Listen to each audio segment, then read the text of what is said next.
Watch these things. Hey guys, welcome to another episode of Drinks and Discussions.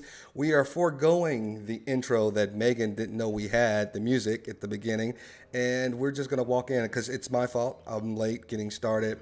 Had to get some setup issues corrected because I am, as you can see, in my garage. Got a lot of junk behind me. I was going to clean my clubs earlier today, and I kind of got sidetracked, and so that's why you see this mess behind me in this area of what I'm in. Marcus, Megan, we are glad for everyone to join us on tonight's podcast, and please feel free to join us. We join in. We are on Facebook, YouTube, and Twitch. So if you have your comments, please join us on any one of those channels and put in your comments. If you would like to join the live stream and participate in the forum, let me know in the chat and I'll send an email out to you and you can join us. We are using Discord, so make sure you have Discord and we'll send you an invite. Marcus, I'm going to let you take over for right now. I think Megan and myself both need to go and grab a drink for tonight's podcast. So the floor is yours, sir. Floor is mine to do with what I please. Ladies and gentlemen, good evening. While Brian and Megan go get their drinks, you're stuck with little old me just for a couple of minutes. I don't expect them to take it very long because if they take too long, this thing might come crashing down because I'm not the voice of this thing. Mr. Brian is the voice of this thing, so he has graciously allowed me to take the floor right now. And I am doing my best to filibuster, vamp, whatever you want to call it, stall, ad lib, all the names. I'm trying to pull up my YouTube stream so that I can see if there's any watchers out there, if anybody is trying to say anything to us, but I'm having some technical difficulties on my end. Or it could be user error, which would not surprise me. User error, that is. That would not surprise me. But I hope everybody's doing well. We're coming off a Memorial Day weekend. I hope everybody was safe, was able to do something fun, was able to eat lots of food that was bad for you. And now, ladies and gentlemen, we have turned the calendar. Wait for it. Wait for it. We have turned the calendar to the month of June. June, I tell you. We are 5 months down in the year. 2022 is almost over. It's going to be over here. It's going to be over in the next few weeks, right, Megan? Not going to take much. Yeah. We might as well start looking at Halloween and Christmas. No, we're not even close. So, but I know there's some people out there that have that forever tree. Brian is loaded up. He's got the drink. He's got the. Oh, go ahead. No, go ahead, Megan. What are you saying? I'm still having a hard time hearing you. But I'm turning my volume. You're having a hard time hearing me? Yeah. Is that okay? Is that any better? Yeah. Okay. Brian. I can hear you. Okay. Hey, I did my best to try to, vamp, filibuster, stall, ad lib, whatever you want to call it. So you may have to go back and rewatch the beginning. Very good job. Listen, Marcus, if you don't like to have a chat with yourself from time to time, man, we got to have a long talk. I love sitting here and having a one-on-one with myself from time to time. I really do. Good evening, Freedom Fighter. Welcome, sir. We appreciate you joining us. Marcus, did you even tell anybody what you were drinking, or were you just waiting on us to get back to kind of go into that? No, I was just rambling and waiting for you guys to come back. And I was trying to pull up my YouTube stream on my tablet, but I'm having some technical difficulties, so I'm trying to pull it up on my phone here. Okay, I gotta get my my little thing for my cigar ashes. I'll be right back. Okay. Freedom Fighter, are you going to come on and join us today? No, I was just rambling and let me turn down my. All right.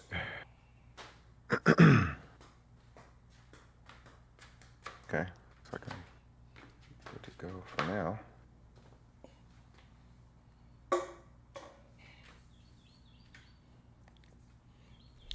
Do this.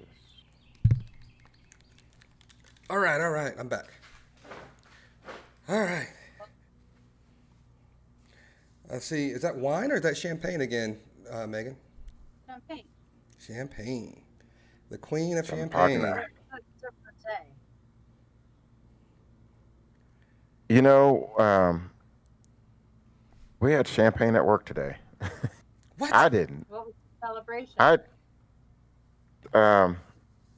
So the place, the company that I work for, um, in the retail entertainment industry, celebrated a milestone of 1 million subscribers, and so today they had cupcakes and champagne or bubbly, as they call it.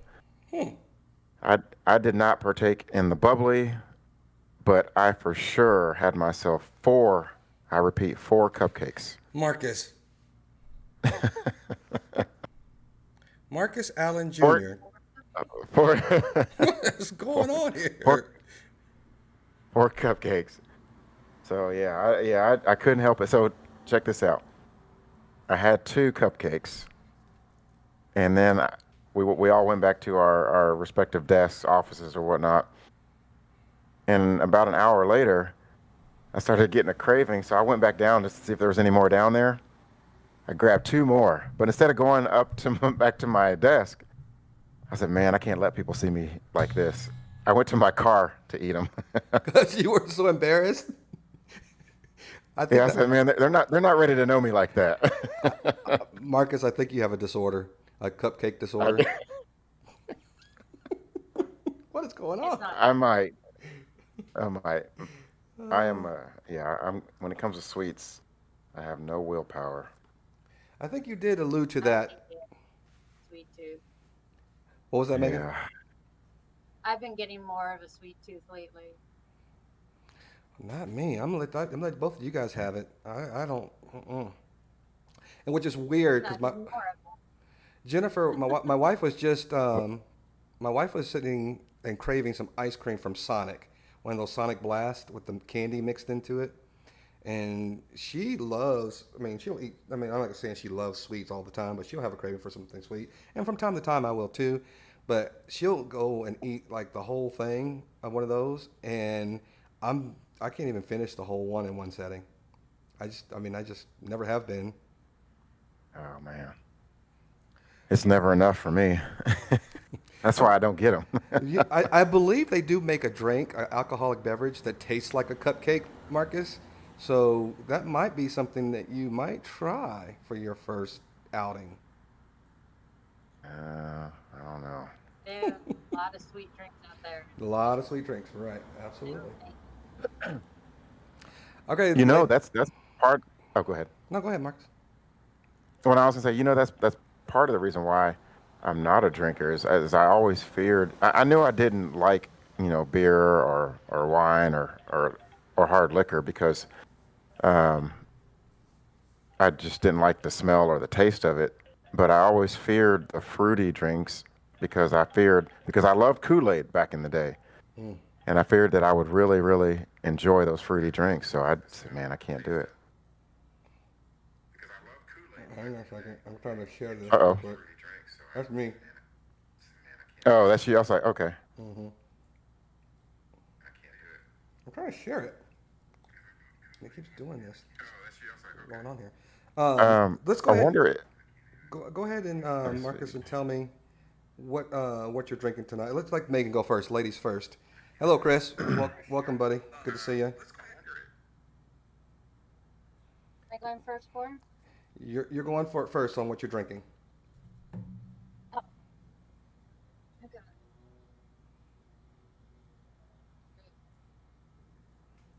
Uh oh. A little bit. Was that Lux? Yeah, Lux champagne? I don't know. yeah. Switching it Last up. week, the brute, just the white champagne, and now I'm drinking the rosé. Oh, okay. Because it The wasn't total middle-aged white thing. Very, very it, cliche. Lux wasn't there wasn't Lux last week, was it? It was something with the M last week, wasn't it? Yeah. Oh, yeah. I just meant like last bottle I had to get. Oh, I got you. I got you. Okay, Marcus, what you got, buddy? Um, well, you can probably guess the brand that I'm drinking, but I've got a different. I don't think I've had this one on the podcast before, but I'm drinking Mountain Dew Voltage. So last week I had the Purple Thunder. It was purple. Had a little purple drink last week, but Purple this drink. week I got a blue drink. I got a blue drink this week. Mountain Dew Voltage. It's charged with raspberry citrus flavor and ginseng.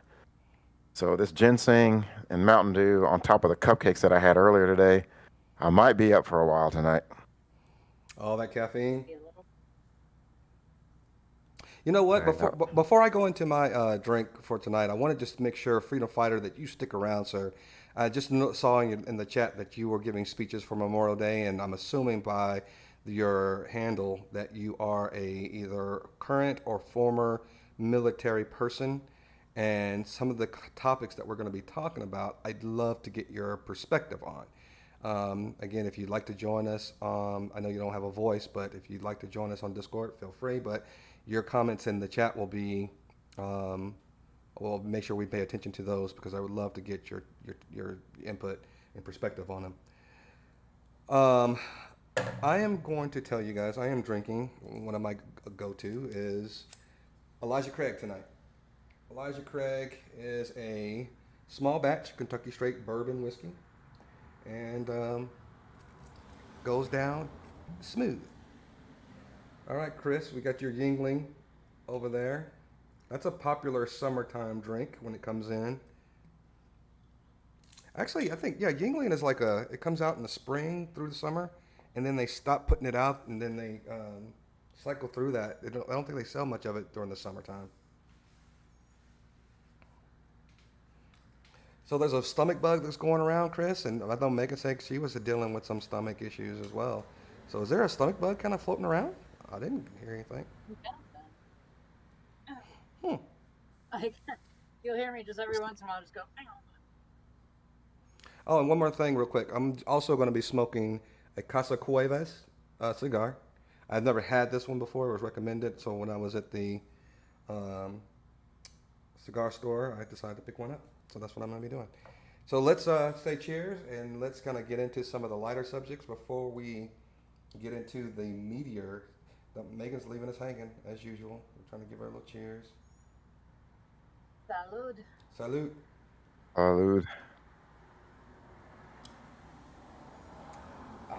So, by the way, we won't have a whole lot of sports talk about it because the Mavericks did lose since the last time we were on the podcast.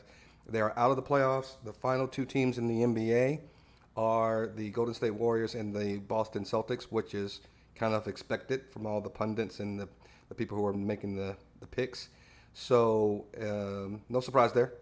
I got the Golden State Warriors beating them 6 games to 2.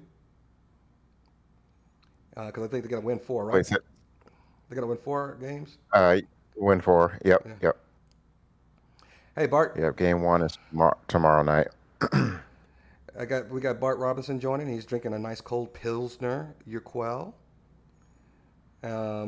So cheers to everyone. We just got started. Again, it was late on my behalf because I was kind of moving stuff around in the garage and jacking around trying to get everything connected. But looks like we're good to go. Again, there's not a whole lot of talk around the sports world. The playoffs do kick off tomorrow. So what I'd like to do, I know we were going to talk about the main topic, but I want to give the floor open to first Megan and also Marcus to see if they have anything pressing, any developments from the last conversations that we had regarding what you talked about, Megan, or something new that you want to discuss before we get into anything else. What's the big topic that you're saying? Gun control, the shooting in Uvalde,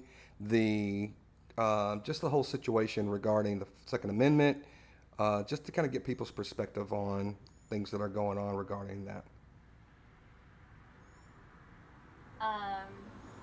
No. I mean, I've always got my own thing going on. I just don't want to discuss it here. Okay. Marcus, what do you got? Light it up, Brian. What do you got, Marcus? You got anything that you wanted to talk about off the top? Yeah, no, not off the top. I was just gonna just wrap a nice little bow on the Mavericks season. You know, they try. I actually went to the Mavericks watching party that Thursday night. Went down to the American Airlines Center with probably only maybe what 2,000-3,000 fans down there. Just enough in the lower bowl. I mean, they never opened up the second level, but it was you know Were that many people? it was It was that yeah. I many mean, people? it was the lower bowl. It wasn't full by any means, but there was a pretty good turnout. Pretty good turnout. So yeah, it was not much excitement. Well, the excitement in the beginning, and then it kind of fell off because the Mavericks kind of fell off. But then that third quarter, it got really exciting. Everybody got hyped. But in the end, it was not to be. They played hard. Like I said, I've been saying all season long. I feel like I wasn't sure about Jason Kidd as a coach, but I think he definitely squeezed blood from a turnip with this group, and he got the most out of them, and they overachieved. So, Yep. I yep. 100 agree with you. Hats off to the Mavericks. We are both big fans, always have been, and it was a good run, very good run. So what I wanted to talk about before we actually kind of got into the meaty stuff is it's going to shock you guys. I know it's shocking coming from me. Wait for it. Wait for it. I started watching the stupid trial for the Johnny Depp and what's her name? Oh no, Amber Heard and Yeah. Johnny Depp. Oh, Brian. Well, Thus, I'll tell you you can this. only avoid it for so long. Well, it's not like I started watching. I wasn't one of those people who was just watching the live feed and continue to watch them in the live feed. I would do like I Oh do on man. YouTube. I would let somebody go and get the clips, and then I'd watch the clips that they put out there. And so I was kind of getting the cliff notes.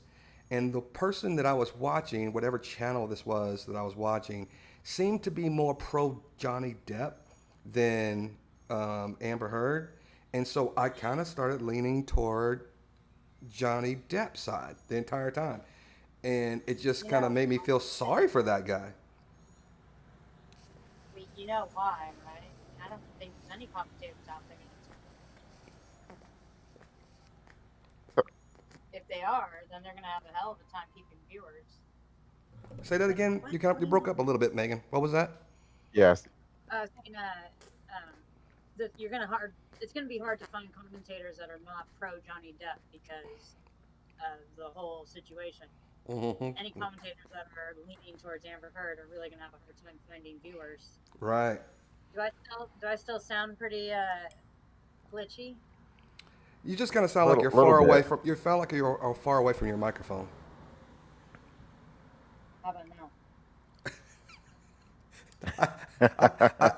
You left yourself wide open for a joke, and I'm not going to even say it. But she did, but and but I'm not do gonna it. But say it do either. but do it again just to make sure. Just do it again just to make sure. Hear No, that? no, I do want it. to make sure I have the right mic. No, do it again like you You have did to before. you have to get close to it. Nothing on that mic. So it's not this mic. So that's okay. Let me fix that. Okay. So I don't know. I hate to be a spoiler, but Johnny Depp ended up being the victor in this whole trial. He won I did $15 million defamation lawsuit against I Amber did Heard, hear that. and she just looked like a liar to me, folks. I mean, seriously, Yeah. big straight up liar, putting makeup on and then claiming that makeup was able to cover some of the marks. I saw this one snippet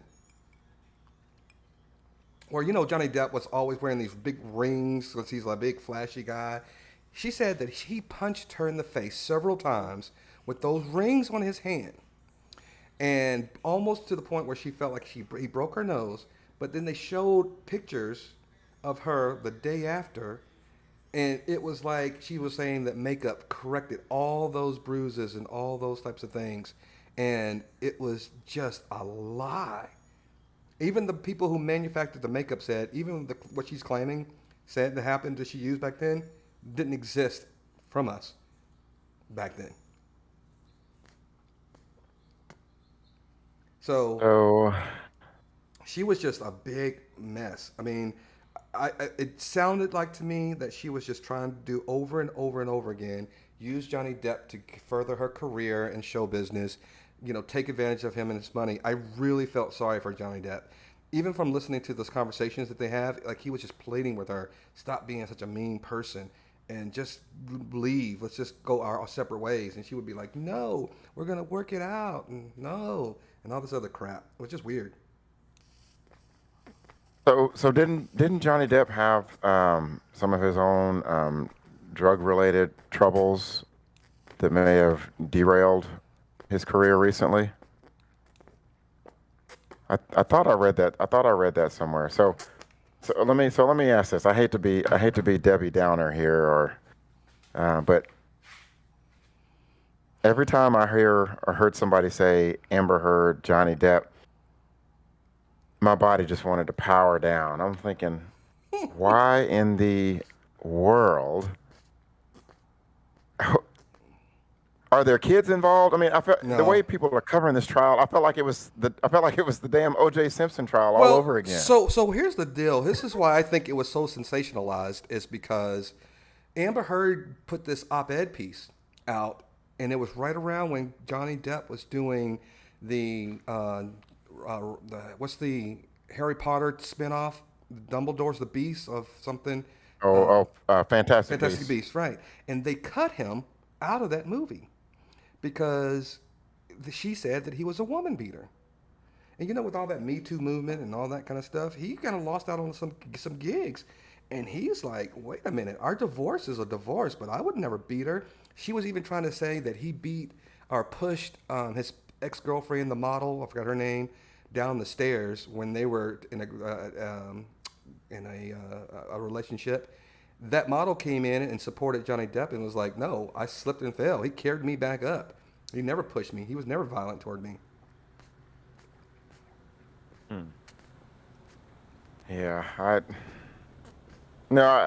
get it. I mean, I Well, just couldn't, I was I was I talking to couldn't. a mutual friend of ours, Marcus, and she's an attorney, and she was like telling me today. She said she's a mediator to a lot of divorce cases, and when it comes to violence, men typically don't want to come to the forefront and tell people that they are being abused by a woman. It's really difficult for them to do that. Well, Um, because it's hard for society to accept that's even possible. I think that has a lot to do with it because, somebody will look at you and like, man, grow a pair, you know, put your big boy panties on, So I think it's difficult for society to accept that, which makes it hard for us as men, you know, to come forward. But go ahead. But I'm it's sorry. real. Yeah. It's real. I mean, there's a lot of women out there that are insane and think they can hide behind, like, I'm just a feeble woman. How could I Yep. possibly go up against this guy? Right. And, it's a very vindictive personality trait on top of, the violent personality trait. well, And I would argue that the women's side of it towards the man, it's almost more it's more verbal and more emotional than they think it is. Yeah. But Yeah, go I mean, go don't ahead. get me wrong. There's plenty of men out there who do the same type of abuse, verbal and Yeah, emotional, psychological. absolutely. I think the numbers are There's in definitely the numbers are heavy in favor for men actually being the aggressor or the abuser in the relationship. But there is some numbers out there where men are abused, and I do believe that all forms of abuse, mental or physical, should not be allowed or part of any relationship. We're I know I was raised women beaters and child predators are the lowest forms of human beings. If you were caught beating your woman in any form or fashion around anybody that I knew, you're getting your ass whooped. We didn't care. If it's my sister, it's even worse. If it's my sister, you're really gonna get a beat down. If it's somebody I know personally, you're definitely gonna get a beat down. So for a man to come in and say that their woman put their hands on it, and listen, I am by no means saying that women can't be more physical than a man because I've seen MMA fighters. I watch Misha Tate. I know these women can fight. So there are relationships that I'm sure that you are probably not always the strongest person just because you're a man. And that should not be emasculating to you. If you've got a strong woman who is just just a strong person, more power to you. I'm not saying, but it can be emasculating in thought by men who feel as if they're being abused and they don't want to come out because it is, and hurts the male ego and that stigma that you have associated with being, abused by a woman. And I don't think it should go that way. I think men that, abstain from hitting back because they can overpower the woman. I show that is a much more stronger and a better personality trait to have than someone who is the aggressor, someone who's able to take the high road instead of hitting back. Yeah, Chris is mentioning that he was kind of in a relationship similar and he got out in time before things got worse. I mean, I can recall times in a younger version of myself. I can also, where arguments escalated to the point where I walk away or somebody else walks away, or it was just to that point because I believe that love matures. And if you're not mature to handle someone else's anger on top of your own anger, things can explode. I've never been in an abusive relationships. I don't know what it's like. I'm just kind of going up on, me in the situation and being at the age I'm at now and seeing some of the things that I've been seeing. But me personally, I've never really experienced it. It sucks. Marcus, you were pointing to I yourself. had never been in one until. Oh, no. You say you, Say that again, Megan. Yeah, Megan, what'd you say? I said I had never been in one until recently. So, and I used to advocate for women, and I could never understand why they would tolerate it. And then now I see it's not easy leaving. They don't make it easy, and I'm not an easy person to manipulate. Yeah. You know, I get that from just having the small conversations that we've had in the past here, Megan. That you're not someone who is someone who's easily able to be manipulated or I say mind control. People can't really just put that mind control game over on you. But I've seen a lot of people in situations, not personally, but just you look at them and you say, man, she's so successful and she's got this going on. How could she allow someone to do that to her behind the scenes? Mm-hmm. Yeah, and it's just about how much more of a cunning manipulator they are. Right. I don't believe in manipulating, so I won't use that as one of my powers. And also, if somebody's really, really sick, it's really easy to play the health card and get sympathy and be allowed back in because they're really, really sick. See, I like my wife to think she has control. Because she be telling me to shut up. But when she leaves, I'll be talking again. You be talking it. I knew where you're going. She likes to give you the impression that you have control.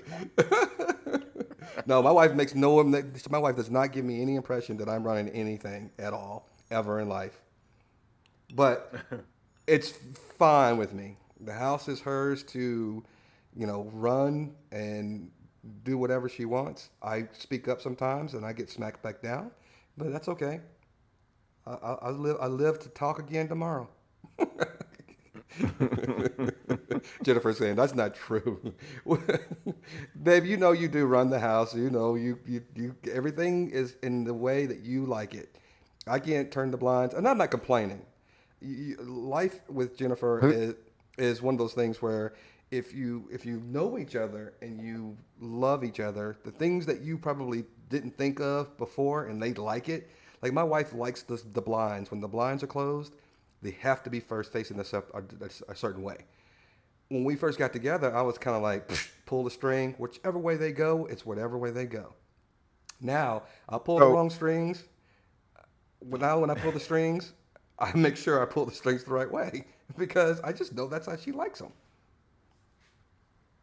So there's actually, it is easier. There's actually, depending on which way you pull the blinds, one way makes it darker, but the other way keeps out more sunlight.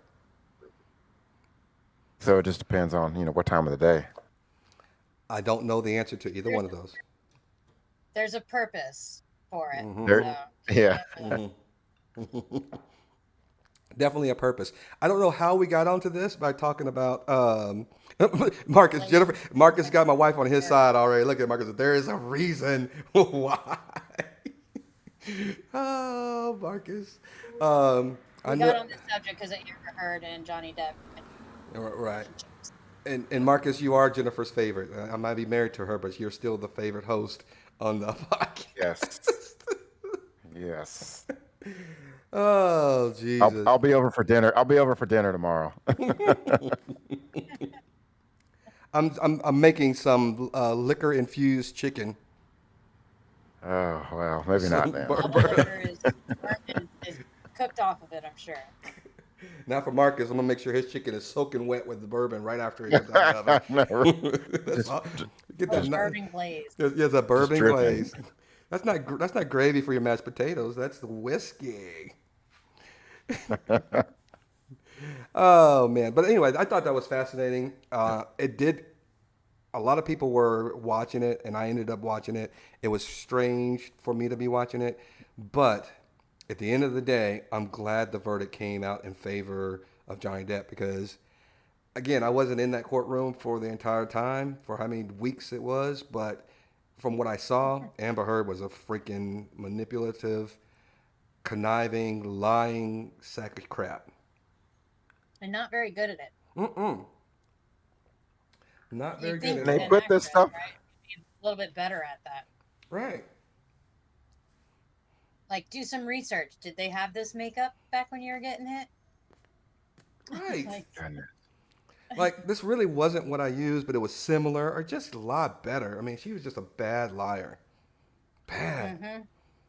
Goodness. I expected mean, more after out of all, especially if she's in the movies, right? I mean, you think she'd know how the makeup works, or how well it does or doesn't work.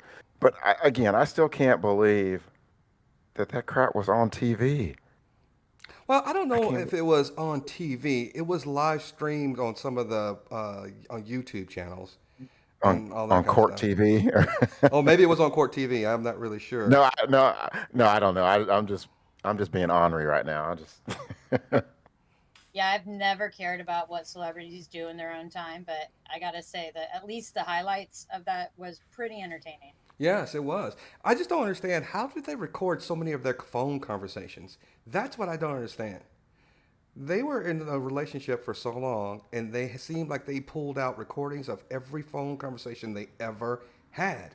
And I'm not sure if it was on her part or his part or how they ended up recording it. It made no sense to me how you can be in a relationship. I'm about to go and get me one of those little scanners and see if my wife is recording our conversations. Because if something ever happened to our relationship and these video or these audio recordings come out, I'm gonna be like, what the heck? I'm losing that one. I'm just kidding. I'm losing that court case. But Jennifer, my wife, is saying that it was Johnny Depp said it wasn't about the money. It was about clearing his name. And I'm with you on that. I really do believe that if somebody labels you as a wife beater, I would scorch the earth trying to clear my name. I don't want that label on me at all. right. Oh, for sure. Yeah, I'd be the same way. But now, if it's not about the money, then he can give it to me, or he can not take it, right? Well, But I think I think he's principle, going to take it. if somebody's going to take $15 million, because I think he gave her like 7 or 8 in the divorce settlement. So basically, he's getting that money back plus some, doubling his money he gave her in that divorce settlement. Johnny Depp I was told, and to answer your question before, Marcus, he had some drug problems. He admitted it in court that he was doing cocaine, he was drinking a lot, and there was a lot of things that he was going and dealing with in his personal life. His mother passed away, and he really sank a little bit personally. He was showing up the sets a little bit late, not ready for his scenes. And so that had Yeah. contributed to some things. But again, when he was hired to do a role for that Fantastic Beast, they cut him specifically because of that op-ed piece that she put out and said that he was a woman beater. And my wife is saying that he got help with those drugs too. and she was still beating on him and trying to call him a loser when he was trying to get clean and sober. Yeah, which a good partner would be supportive in your treatment, not detrimental. Yep, absolutely. I'm glad it's over. I did get sucked into it. I told myself I wasn't going to. I know my wife had watched a little bit of it, and then she mentioned it, and then I just started watching the snippets. And it's just like any other YouTube video. Once you start watching some things and you kind of follow that stream, you just kind of get sucked in. And every time they broadcast something, you kind of watch it because you like the way it's being delivered to you in that particular forum. So I got to find something else to watch now when I'm bored throughout the day. Um, and by the way, Maybe. go ahead, Marcus. Oh, no, I was gonna say maybe she's a mommy dom and she was mad that he didn't want to play along. I don't know. I'm kidding. What's a mommy dom? What's She wanted children? what is that? uh, you know, that she's of the dominatrix type. Oh. I don't know. Gotcha. Oh, Yeah. you got so shy saying that out loud. That was adorable.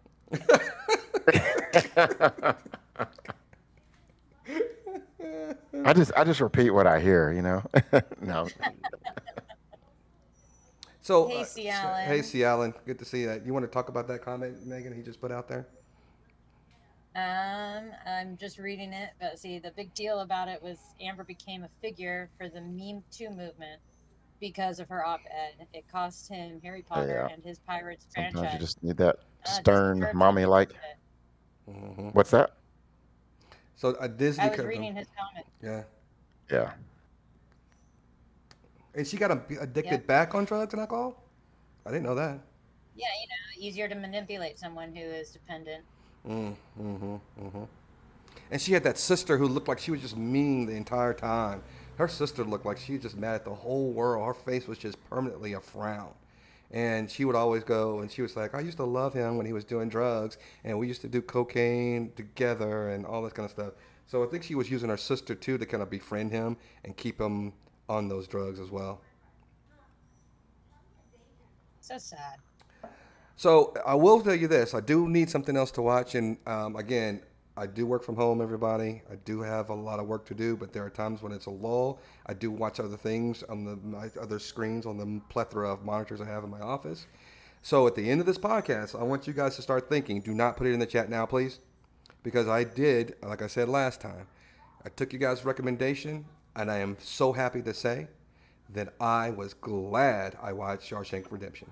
I even told the guys on my golf crew that I watched it, and they were surprised I had never seen it in before. And the thing is that sometimes we watch movies that somebody recommends, and I always tell people, man, it probably was a good movie back in the day, but it didn't age well. It just didn't seem to be as funny as it probably was back then, or it was just kind of like the cinematography was just bad. The graphics were bad. It was just hard to watch.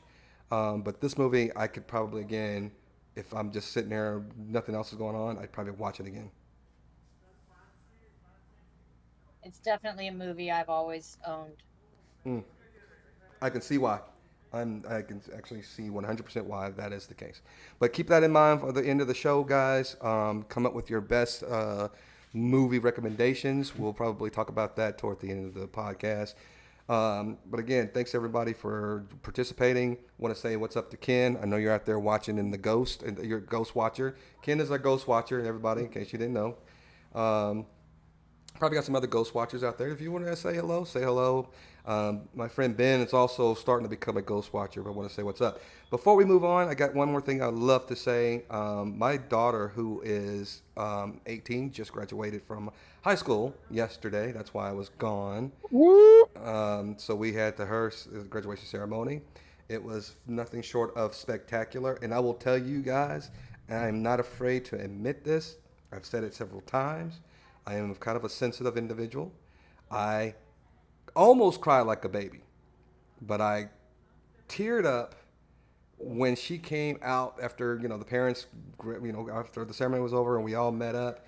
Man, she gave me this big hug and she just started crying on my shoulder, and I just started, it was emotional. And I took everything that I possibly could not to just start boo-hooing at that moment. But I really was, I was emotional. It was an emotional moment for me, but it was a fantastic night thanks to my wife and everybody else. It was just a great evening to share with my family. So thank you guys for Very also, cool. thank you guys also for adjusting your schedules or being able to adjust your schedules to be able to do the podcast or the live stream today rather than yesterday. Yeah, there's I no probably wouldn't problem. have been able to do it yesterday. Oh, you weren't feeling good yesterday either, so yeah. June Yeah. bugs are out tonight.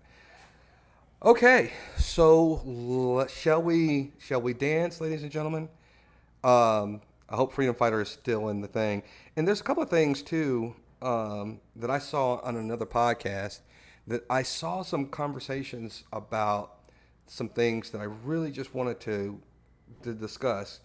And on top of just the Second Amendment and what it means to everyone, and if you believe that gun control or some type of gun control is something that we should do, or is it something that we should just continue to allow what is happening in society? But I also want to talk about when we're talking about levels of crime. I thought somebody having a conversation where how they always want to focus on when there's a racial motivation behind it. And let me tell you from right now off the bat, there was no racial motivation between the Uvalde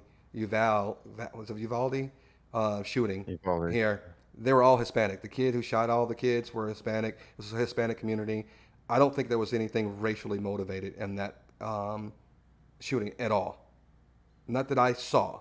I could be wrong. If somebody saw anything, read something, please bring that to my attention. But there was nothing racially motivated. But what I wanted to talk about on top of this, if we can kind of condense it all into one heaping pile of conversation, is and I know Marcus and I have probably had this conversation a little bit on the previous podcast. I still do not understand why people say black on black crime. I can't understand why they say it.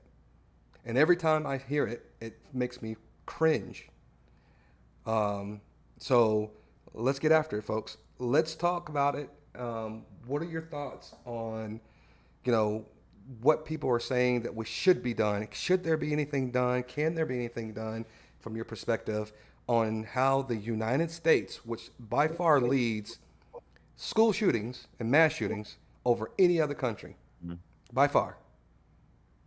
What can be done, Yeah, folks? and just by definition, I think. Oh, go ahead, Megan. Oh no, go. Well, no, I was just gonna say, just by definition, a mass shooting, or at least how it's defined in this country or in this is a shooting of four or more people, if I understand that correctly. So, Yeah, because somebody put on the stream that it was like two or more, but that was debunked and we fact checked, and we found out that it was actually four or more. Mm. Yeah, I would just say the baby steps would be just common sense, like restrictions. I mean, if we have to take a test and go through classes to get a driver's license to be able to drive a vehicle, why can't it be something similar to gun ownership? I mean, when the Second Amendment was written, they had in mind, 2 minutes between rounds. Okay, maybe a minute between rounds. It's just that the times have changed, and I mean, historically, we've shown that it's necessary to change with the times. With an AR-15, Yeah. with the AR-15, I'm surprised there wasn't more casualties. I'll put it to you that way. An AR-15 has the capacity to shoot and kill a lot more than 14 individuals, and well, that included himself, so 13 individuals. Um, it's a travesty. I don't know the answer. I am not an expert in gun control. I'm not an expert in politics. I'm not an expert on anything other than cybersecurity. That's what I claim to tell everyone that I am an expert at. I like to have these conversations because I like, one, to have my mind enlightened, but two, I like to see if maybe I can also do some enlightening to some of the ways and what I actually think about some of these topics. But here's the deal. The Second Amendment doesn't tell you what type of gun you should be able to own. It doesn't tell you that a six shooter when the Second Amendment was concocted back in 1782 or whatever it was, when it was made, it was six shooters were right was a revolver. It was like a revolving little chamber, and a six shooter was probably the only gun you could actually get, right? Um, so when gun manufacturers are creating these weapons of mass destruction and making them available to citizens, it just doesn't sit well with me. And let me tell you, I saw and I hear the argument that there's no, the only thing that could stop a bad guy with a gun is a good guy with a gun. Go watch the Daily Show with Trevor Noah. They had a show with what's the talk Clapper, whatever his name is, where he was actually saying he went and got his license to carry, and he said, okay, now I'm a good guy with the gun. And he went to some of these training facilities, and they're telling him too, the good guys with the guns are not capable of stopping mass shooters. They're just not. It's so ridiculous because one, you're not trained to handle situations. I don't know how many times I've seen guys that are getting ready to get into an altercation and their hands start shaking and they're like this and they can't hold. Megan, you've seen some of the frauditors that are on some of the channels. When somebody gets into their face, they start shaking. The cameras start shaking. They don't know what to do. Imagine a police officer coming in and they don't know who the active shooter is. Nobody's giving them a detail on what the shooter looks like. You show up with a gun, you might get shot by the police. You might shoot an innocent kid that Right. just looks have a gun in their pocket or something. I Right. mean, you A just kid, get the adrenaline rush and you're not thinking straight. you're scared. Somebody comes around the corner and it's a kid, and then all of a sudden you fire the first thing you're going to do and the first thing you see, and you killed another kid. Yeah, no, Well, unless you're exactly, exactly. Unless you're trained to engage someone. I mean, um, you don't have the right mindset. I don't believe you do. I mean, Has anybody been to the gun range besides me? I haven't. yeah, So I have. you get some people out there in the gun range that are just complete idiots. And Freedom Fighter saying that no one's ever ready to do anything like that, even with training. That's what the actual Oh, that's what the actual police officers were are you saying. trying to are you trying to share something, Brian? No, it's Megan. No, I am. Can Oh, you see I it? got you. Yeah, we oh, got you. We got you. oh, here. Yeah. Let me see if I can make it bigger. Okay, I've got it up now. Can you guys see that on the screen? Uh, all these mass shootings this year alone. Wow. Yeah. That's just in the last 4 days. In the last 4 days. 4 days. It's ridiculous. 12 people dead in the last 4 days. Yeah. And over And it keeps going. oh, I didn't see that. Yeah, scrolling down. Jesus, that's a whole lot. Yeah, it just keeps on going. That's page one. Page one ends on May 21st. Oh, it doesn't end. Maybe May 21st keeps on Keep going going. on, but that's a lot of shootings, folks. We're the only ones that have this problem. And so yeah, let's talk about the Second Amendment. The Second Amendment, and I've done my research before we had this conversation, and it talks about a well-formed militia has the right to protect the free states from the government with the right to bear arms. So basically, it was giving the states, the right to weaponize themselves if you're a free state from the government coming over and taking that freedom away from you. Nowadays, that Second Amendment has been argued in the Supreme Court that you can have a gun as long as you're not part of a militia. And then also, Mm-hmm. it's also saying in some of the court filings as well that the right to bear arms is not just because of with handguns. A lot of states had nunchucks was considered a deadly weapon. Couldn't have nunchucks. You can't have brass knuckles. There's a lot of Yeah. fighting. You can't have throwing stars. All those things are considered weapons that you can bear those weapons to protect yourself. But the guy and the Supreme Court has argued that the Second Amendment is to help individuals protect themselves, individuals, to prevent something happening to them, protecting themselves or their property. What happened to Megan? She's just stopped. I think she closed the wrong stream. She'll join again. Uh-oh. I was I was freezing up for a little bit there. I didn't know if you guys could hear me, but Hey, No, and see, that Alan, was I'm not. weird. Yeah, I think you closed your stream or some strange thing. And see, Alan, I'm not saying that it gave the state the right. It was the people of a free state to prevent the federal government from coming in and taking their freedoms away as a free state. That's why that Second Amendment was there written. It was there to protect the rights of the free state. Not saying that the state has the right to bear arms. It was intended for the individuals to be able to bear arms in case someone came in and tried to take their freedoms away. That's what the Second Amendment was there for. It was written. All of the amendments are to protect us from the government. Mm-hmm. And So let me just be. that's why I get so mad at First Amendment auditors, well, frauditors. I'll be damned. Somebody tell me I'm wrong. And I wish somebody would come on here with an opposing view that's so strong on gun rights. Because I'm going to tell you right now, you can have all the guns in the world. The government comes knocking at your door, I guarantee you open it in that door. If the government comes in there looking for you and you've got a warrant, I guarantee you're not going to go and get your firearms and start shooting the police unless you done killed a whole bunch of people and you know you're going to go out right. on your shield and die by death of cop. You are going to open that door. You're going to get in the back of that car and you're going to go to jail. Period. Mm-hmm. So, what is the issue here? Somebody So explain this to me. where does it stop? A big part of it is the legalized bribery that we have in politics called lobbying.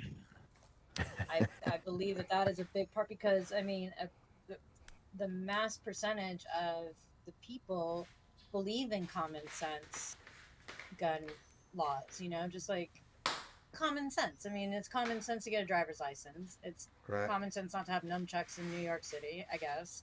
Actually, they did just bring it back where I guess you can. But I mean, it's why so scared of the common sense gun laws? Well, and I get so here, and I get what C. Allen is talking about, and you don't sound like a frauder when you say the government is to fear the people, not the people to fear the government. The government is, if you're a law-abiding citizen, the government is the last person you need to fear. So why do you need to take up arms for a government that you firmly believe in? You've got military that's fighting for your freedoms. Those freedoms are never be taken away. So why do you feel as if you need to stockpile weapons for something that's never going to happen? It hasn't happened in the 2,000 years or whatever, how long ever it's been. Why do you think it's going to come and looking for people now? Most gun owners that I know don't own guns to protect themselves from the government. It's to protect themselves from other gun owners. At least it's the most that I know.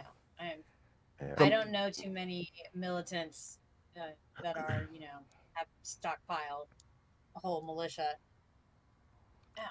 Yeah, that is a good question to ask. I mean, unless you are a hunter of some sort, why does a person feel the need to own a gun? Is it to protect themselves, quote unquote, from other people, or is it just that they just want to have a gun? Guns are like Corvettes. Guns are like Corvettes, if you ask me, or sports cars for men. They are overcompensating for something. They're machismo. They can't fight in the streets. So they feel if they got a stockpile of guns, it makes them tough. It doesn't. Mm-hmm. Okay? So and all I hear people, the most gun owners I know are braggarts.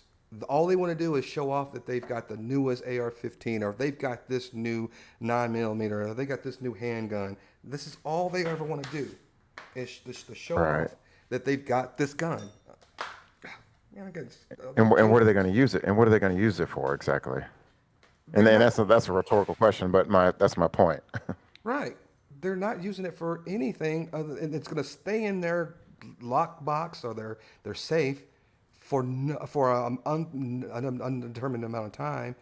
And all they're going to sit there and say, but if the government comes, I'm ready for them. But these are also the same people that says, hey, you know what? The United States is the best country in the whole wide world. Don't you talk about my country.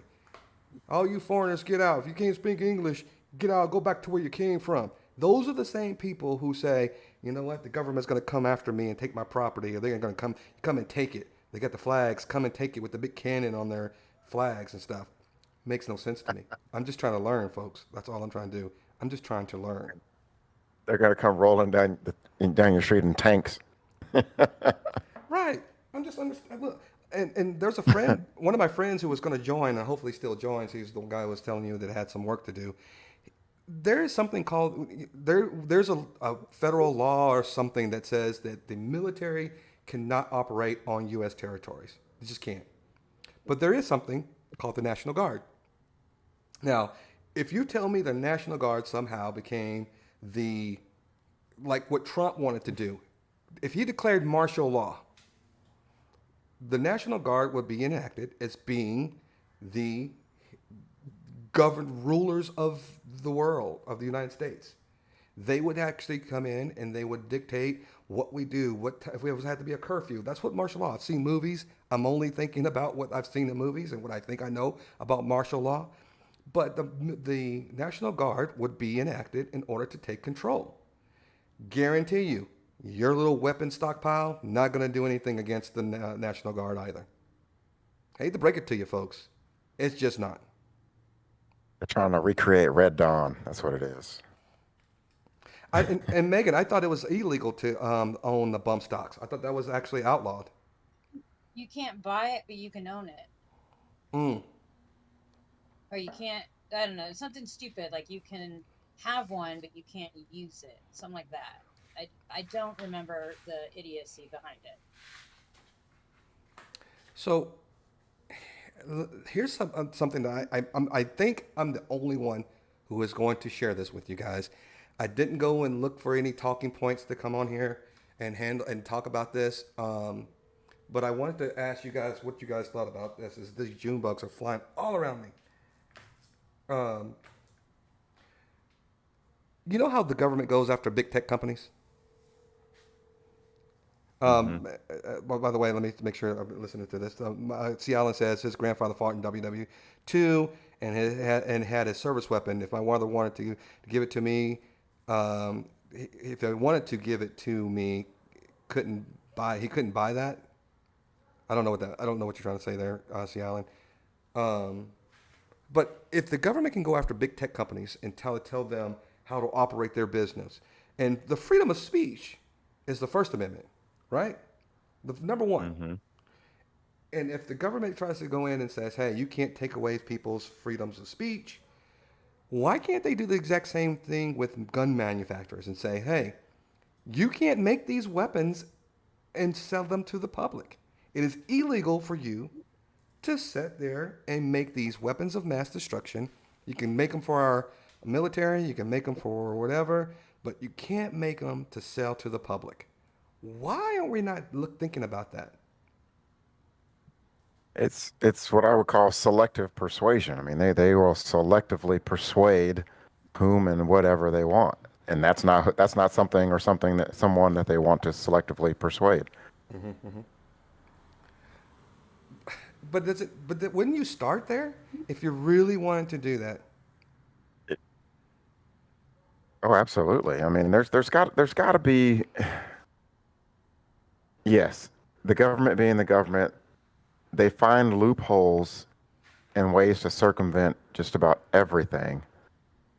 There is a way for them to do it. Now, what that answer is, I don't know, but there is a way for them to. Yes, people will be, in an uproar. People will complain and moan and groan and get pissy and all that stuff. But at the end of the day, like you were saying, Brian, I mean, if the government wants to do what they want to do, they're going to do it. Well, let me ask you this question. And see, Alan, I'm not sure what you're saying is the bad comparison. Again, I'm agreeing with you. What can a person with an AR do against a modern military? Nothing. You couldn't. You could not defend yourself if the National Guard came to your house, even if the SWAT team from your local police department came to your house. There's nothing you've been able to do against them if you had two AR-15s. Their body armor is more superior than yours. Their firearms are going to probably be more superior than yours. All those types of things. Unless you go in with the intent to catch someone by surprise and cause multiple casualties, an AR-15 does nothing for you. And I tell you this right now, AR-15s are not hunting weapons. They don't take AR-15s to hunt deer. Now, if you're going to on big game, if you're going to go and do like some shooting with in the jungle and try to kill some rhinos or something, maybe. AR is for automatic rifle, you dipshit, Trey. Well, then that means I got it. What did you say? What stood for? Assault rifle. I think it's automatic, but one of Mr. Trey, he's the look. Don't be in there trying to like, don't be trying to troll in the chats, Trey. Come on here. He said shooting. See, he's trying to stir up the crowd. Look at him. Don't say pigs. Crowd. He's trying to stir up the chat over there with his little comments over there. I ain't falling for that. But anyway, you're I still, think he's the only one in there other than me. regardless, Trey, of what it stands for, it's not going to do you any good if the government's coming to your door. It's just not. And what say you? You don't eat pig, you don't eat pork, so what are you talking about shooting real pigs? Anyway, you're talking about boars, like hogs, like razorbacks and those little things. Fine, you can use those for them, but I've also know people who actually use different types of guns to shoot pigs. I know people who do bow hunting for those pigs and the hogs. They take a bow and arrow out there and they actually do that. An AR stands for Armalite rifle. Thank you, Freedom Fighter. Learned something new today. Armalite. Okay. Because yeah, that's interesting. Armlight model at 15. Anyway, so I don't care what it stands for. It could stand for ass right. I don't care. It's something that I don't think that I don't think people should have that as part of their home security system. Could they use anything else to shoot wild boars and hogs with? Yes, bow and arrows. Mm-hmm. A pistol. Or other guns?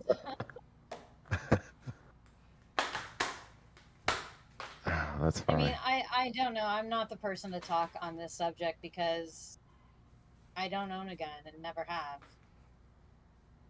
Yeah, I'm not even sure I've ever held a gun. Trey, just No, because I have. well, I just have held because, one. but I just want to say, just because we don't know what the AR stands for, doesn't mean that we don't know what we're talking about. You can have a lot of conversations about things where the acronyms you don't fully understand the acronyms, but I do know that the AR-15 is an assault style semi-automatic weapon that should not be allowed in the hands of an 18-year-old. And I understand that the talking points are also, well, you can be in the military and they can give you weapons of that caliber in the military. The military is a very governed and supervised entity. Like you're about to say, they're trained to use those weapons. There's not. Yeah. And I mean, just because I'm not familiar with guns doesn't mean it doesn't affect me when there's mass shootings. I mean, I was in high school when Columbine happened. Right. I'd made a joke the day before that was in poor taste, but that was, the day before Columbine. We don't make those jokes anymore. And I'm going to tell you right now, Cialan, the definition of an assault rifle or assault weapon is the magazine capacity and the amount of, I think it's the magazine capacity and how many rounds it can shoot per second or something like that. Is that not close? I'm hoping I'm kind of close, but again, I may not know the answer to that question. I know a Glock 9mm Glock is not an assault weapon. And it can still do plenty of damage. Mm-hmm. I can point a Glock at someone, and I guarantee you, if they're coming into my house and I pull out my gun, I'm sure I'm going to scare them off. and I'm sure they're not going to try to rob my house. So what? Well, see, Alan, what is the definition of an assault weapon? Enlighten us. I don't know. See, Alan, I'd love for you to come on and talk to us about this. You seem to know a side of it that we don't. So if it's an assault rifle, it has to be fully automatic. Why are they terming? I didn't give the AR-15 the assault rifle label. This is what people are saying the AR-15 is. Other people are saying the assault rifle AR-15 is assault rifle. So, I mean, again, I started by this whole conversation by saying that I am not the expert on any of this information as far as the labels or on guns or any of these things. Trey's a former military person. I know Freedom Fighter is a military individual. I just don't believe that these are weapons that are going to do what people who own them say they're supposed to do, and that is to protect them from the government. It's just not. Yeah, Trey, everybody in the world. It's an ongoing problem, and other places in the world don't have the same problem. Right. And people in Canada, and I was talking to some Canadians, and they don't feel like they're, prisoners in their country because they don't have an arsenal of weapons. They have guns to protect themselves from the wild animals that there are lots of up there in the great white of the north. But, they don't kill people. I mean, that also sounds like just other factors on top of guns as well. But guns are definitely an issue. And why is it that, regardless of what you call it, an assault rifle or a semi-assault rifle or a semi-automatic or automatic, I give two asses about the descriptions of these weapons. I really don't care, because if you're focusing on the labels and what we're calling these damn things, you're missing the point, because I don't care what they're called. I really give two shits about it. I wish that you could tell me, why do you think it's necessary for someone to own it? That's it. Mm-hmm. And don't give me the same song and dance about, because the Second Amendment says I have the right to bear arms. I can own whatever ones I want. Why do you need that style of weapon in order to protect yourself? And I guarantee you, if somebody wakes you up in the middle of the night, the AR-15 is not going to be the first gun you're going to get. You're going to get the 9mm that's in your desk drawer or under your mattress, and you're going to pull that out first. Right. Because yes, that is the most efficient weapon to grab in that situation. Peak efficiency. Right. Yes. Trey, we do hope you can join. And I know Trey sometimes likes to stroke my nerves, and he does a very good job at that. But I think he's a really good, being a military, former military personnel. I think he would still provide some type of perspective that we all seem to be on the same page here on this, that there needs to be some type of gun control, some type of licensing for it. And just so you know, Texas just did away. You don't even have to have a license to get a gun. You can be anybody going out and you can just go and get a gun. You don't need to have a license to carry a gun anymore. Now, I know, and go ahead, Marcus. And that goes back to something you said earlier, Megan. I mean, and I actually saw a meme for this, how we have all these stipulations for obtaining a driver's license. And now we have no stipulations for obtaining a license to own a firearm. Right. Well, let me ask you this question, too. It looks like Trey's going to either try to join in. He might be listening in and just do audio and not video, but welcome, Trey, to the show. Trey. It's not. I don't think it's fear. I don't think it's fear mongering when the AR-15 seems to be the weapon of choice when people want to shoot up schools, or if they want to have mass casualties. AR-15 is the reason, the gun of choice. Why is that? What's up, brother? How's everyone going? You came in and Marcus left. He said, "I don't want to be in here with." He said, Damn. He said Trey is about to put a butt whooping of knowledge bombs. No, I'm just kidding. First off, I want to say, how's everyone doing? Nice to meet you. I'm not sure. Megan. Trey. That's Megan. Megan. Nice to meet you, Megan. I was gonna say, I was like, I know her name's not me. So um I wanted to start out by saying, by what I was saying too, I wasn't trying to belittle anyone or come off as an asshole by what I was saying, right? I'm Yes, it trying to make was. an example. Yeah. I'm trying to make an example of what I was trying to get at, right? The same thing with those senators that stood up in front of everyone saying that, look at this weapon. It shoots 600 rounds per second. I mean, that's just astronomically not even a tiny bit close. Um, and the reason I'm saying something is fear mongering. I'm going to touch on the assault rifle name that's incorrect to begin with. So it is Armalite rifle. That's what AR-15 stands for. The reason it became the assault rifle is to help with the fear mongering of trying to get rid of AR-15s. If we give it the name assault rifle, it sounds scary. It makes people think about it and be like, man, what do you need an assault weapon for? Obviously, the only reason you need an assault weapon is to assault somebody. You know what I mean? And we can talk about countless times in history when things or people have been called different names for fear mongering purposes. Oh, absolutely. Um, I know where you're going with that. it, and so that's my example, right? Um, my second thing, there are so many people. I understand where everyone's coming from, right? It's um, it's an atrocity what happens when people, uh, do mass shootings, right? I'm all for raising the age to 21 um, to be able to purchase an AR-15. I agree with that 100%. Also, extensive backgrounds, but my caveat to that. So we start doing red flags. Um, where does this slippery slope end? Do we circumvent the HIPAA Act? If I'm having a hard time at work and I'm like, man, I'm really, discouraged right now. I'm gonna go see I'm gonna go see a therapist and see if he can help me out. And that therapist is like, yeah, you just need to do this, but that pops up as a flag now, saying that I may be mentally unstable just because I can't focus at work, or something may be occurring in my life that has me down in the dumps or something like that. Do I now have a flag that makes me incapable of purchasing a firearm?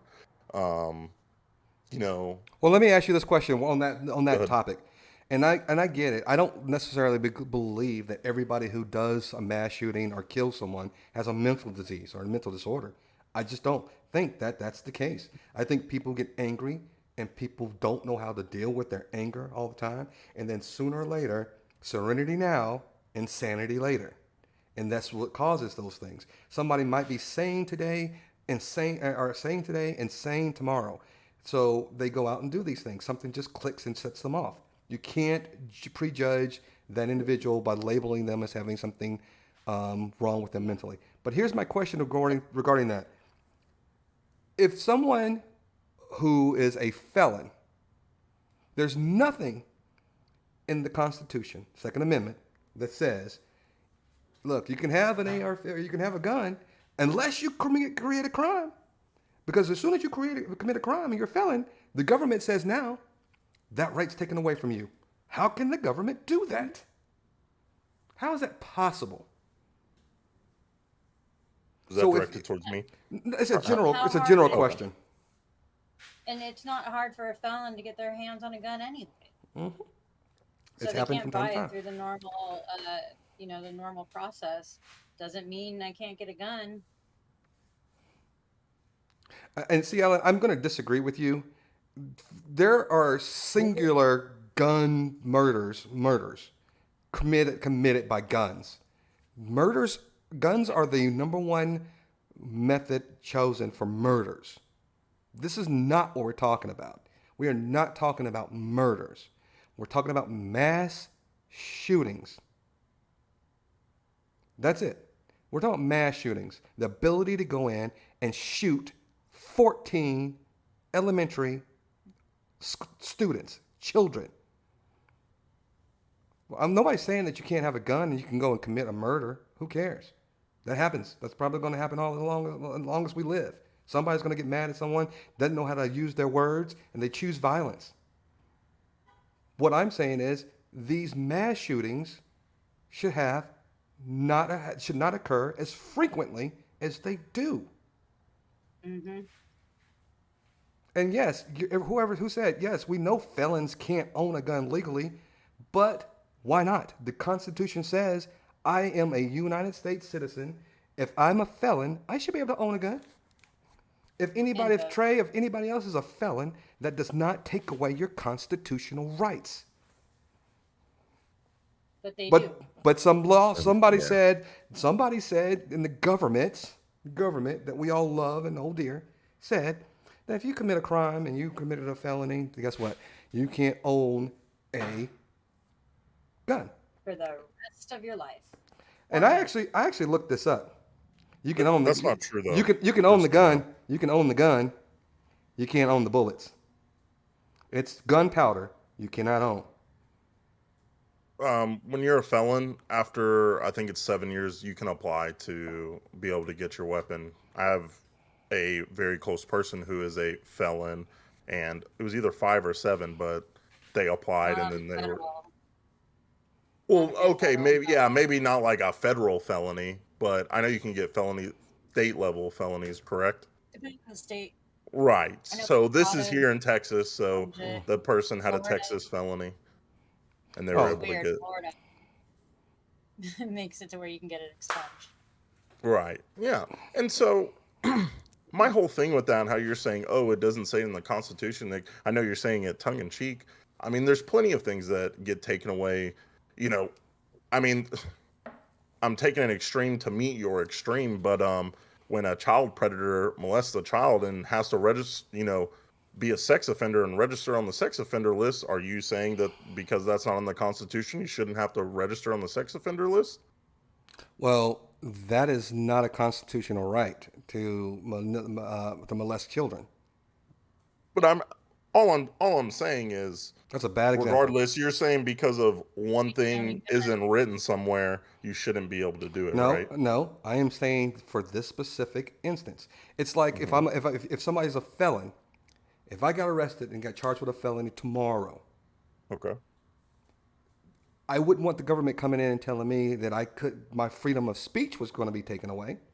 Brian, you can't be on Twitter, you can't be on Instagram, you can't be on any of the other ones, and you missed this argument.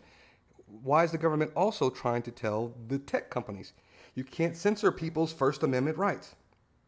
But it happens. But they do. The government tries to go in and tries to tell them that they can't. Why is the government not going?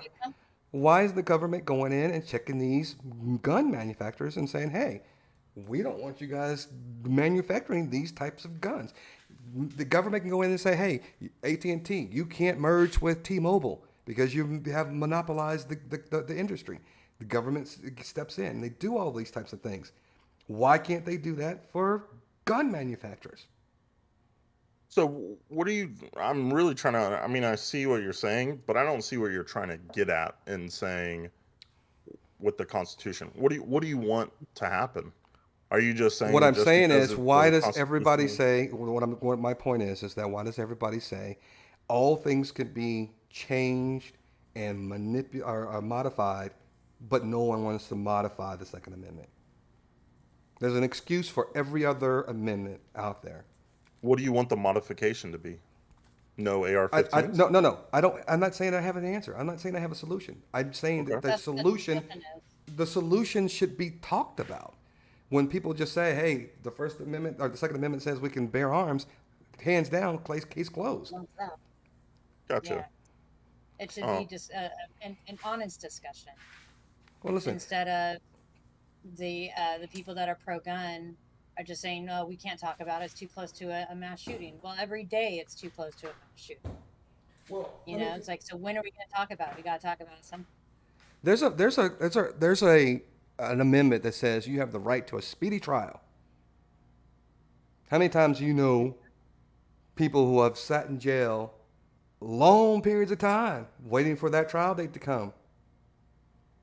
That's They just allow you to give up some of your other rights in order to get a speedy trial. My whole point I'm saying is that why is the Second Amendment the only amendment that nobody wants to touch and ratify or mend?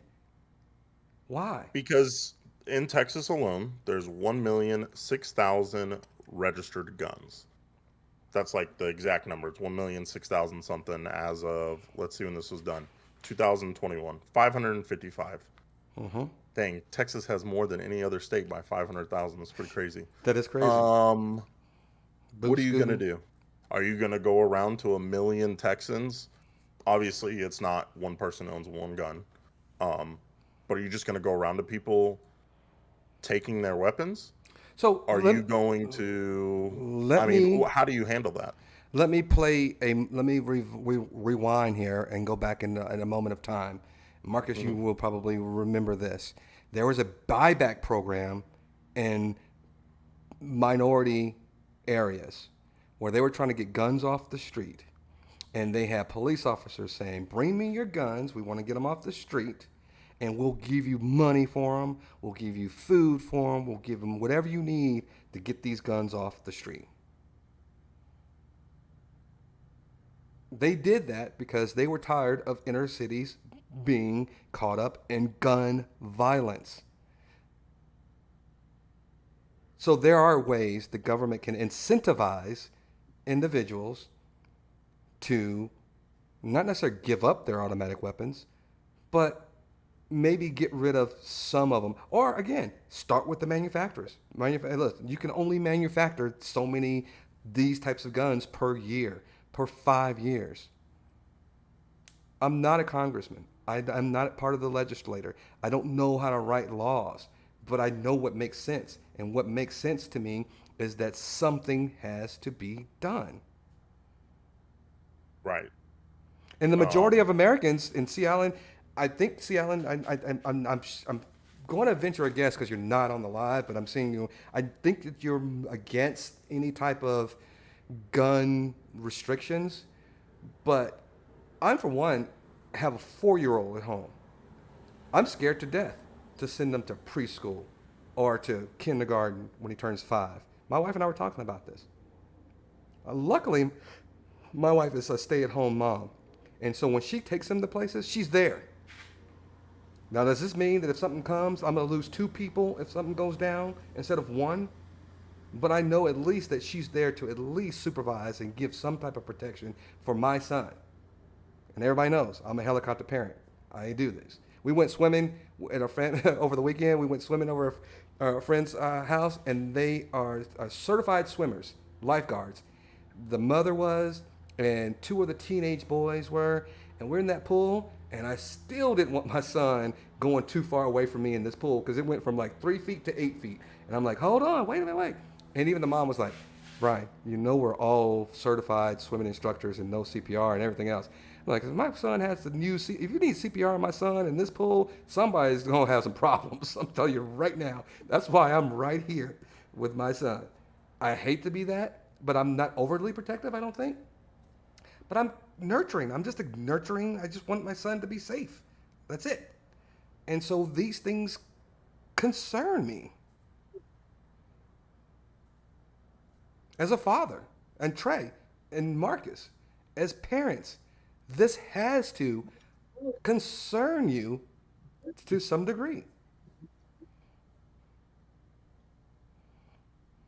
It is concerning. Yeah, no, yeah, I don't even like going there, but yeah, it is concerning. But in Trey's this, and Trey, listen, Trey's pro gun. I get it. But even Trey is saying background checks and all these things. 90 something percent of all Americans believe background checks and an age restriction on buying a gun is needed. But politicians still won't back what the constituents are saying. All And right. you you know know who also backed that? who? Your favorite person, Donald Trump? President Donald Trump. President Donald Trump. I know you saw that video I posted. I saw you didn't comment on it, so I knew you watched it, and you were like, "Damn, Trey's right." How do you know I watched something? I didn't. I don't even know what you're talking Well, about. I'll go ahead and inform all of you. It's President Trump sitting there saying, "We need to raise the age for people that have the ability to buy AR-15s. He's like, we need to take a serious look at it. I want to. I love the NRA, but it's something that we need to take a look at, raising the age. They may not like that I'm saying this, but I'm going to say it, and we need to do it. I don't have the power to just make it happen. Everyone else has to get on board with me. That's what President Donald Trump Congratulations, said, because you know what? By the way, congratulations. But that's just one other thing he failed at. Great. Oh, awesome. Don't get me started, brother. But you know what? But also, you know what your favorite president also said? He said also in 2008, I believe, 2008, 2012, he said he was a pro-choice. He said he doesn't necessarily like abortions, but he also said he was pro-choice. What's wrong with that? Nothing until he until he got a president, and he's like, no, I want to do away with abortion rights. Gotcha. Yeah. Well, I just want to pro Hillary. Believe it or not. Mm-hmm. People change, right? All the time. Are you asking someone? Depends on whose money you're getting in your pocket. And the NRA backed his campaign to the hilt, and that's one of the problems I have. Lobbyists are the biggest pushers of laws in our country. They really are. Right. So if the NRA is in your pocket and they want you elected and they can bankroll your campaign and get behind you, there's no stopping you. And when you get there, so I just realized this too. All those little hearings that you had when they had the confirmation hearing for the Supreme Court nominee, all those big boards and stuff that those senators come up with, those are the PACs that are coming up with those big talking boards. Those aren't the senators. These are PACs are saying, here, use these because this is what we want you to do in order to make sure that you get these points across. These senators are puppets. Our government is nothing but a bunch of walking puppets that only answer to the highest bidder. So when you talk about your government, this is where we need to start talking about following the money. Where are these people getting this money for? When you're spending millions and millions of dollars on your campaign, where are you getting this money from? Mm-hmm. I used to work for a company that had a PAC, and employees of the company would donate to this PAC, but not me. Mm-hmm. Not me, because And see, Alan, I know you're saying that we already have background checks. We don't, because again, Texas doesn't. You don't need a license to carry have a concealed carry permit here in Texas anymore. There are no background checks. Okay, I want to go ahead and touch on that. First off, you're wrong in saying that. When you do purchase a weapon from a licensed dealer and you fill everything out, there is a background check ran. I'm not saying that through certain avenues, of course, you can get a background check. But if you go to a gun dealer or if you go into a private market, okay, you private don't market, have to do it. correct? Right. Yeah, you don't have correct. To. 100%. Gun shows don't do background checks. Yes, correct.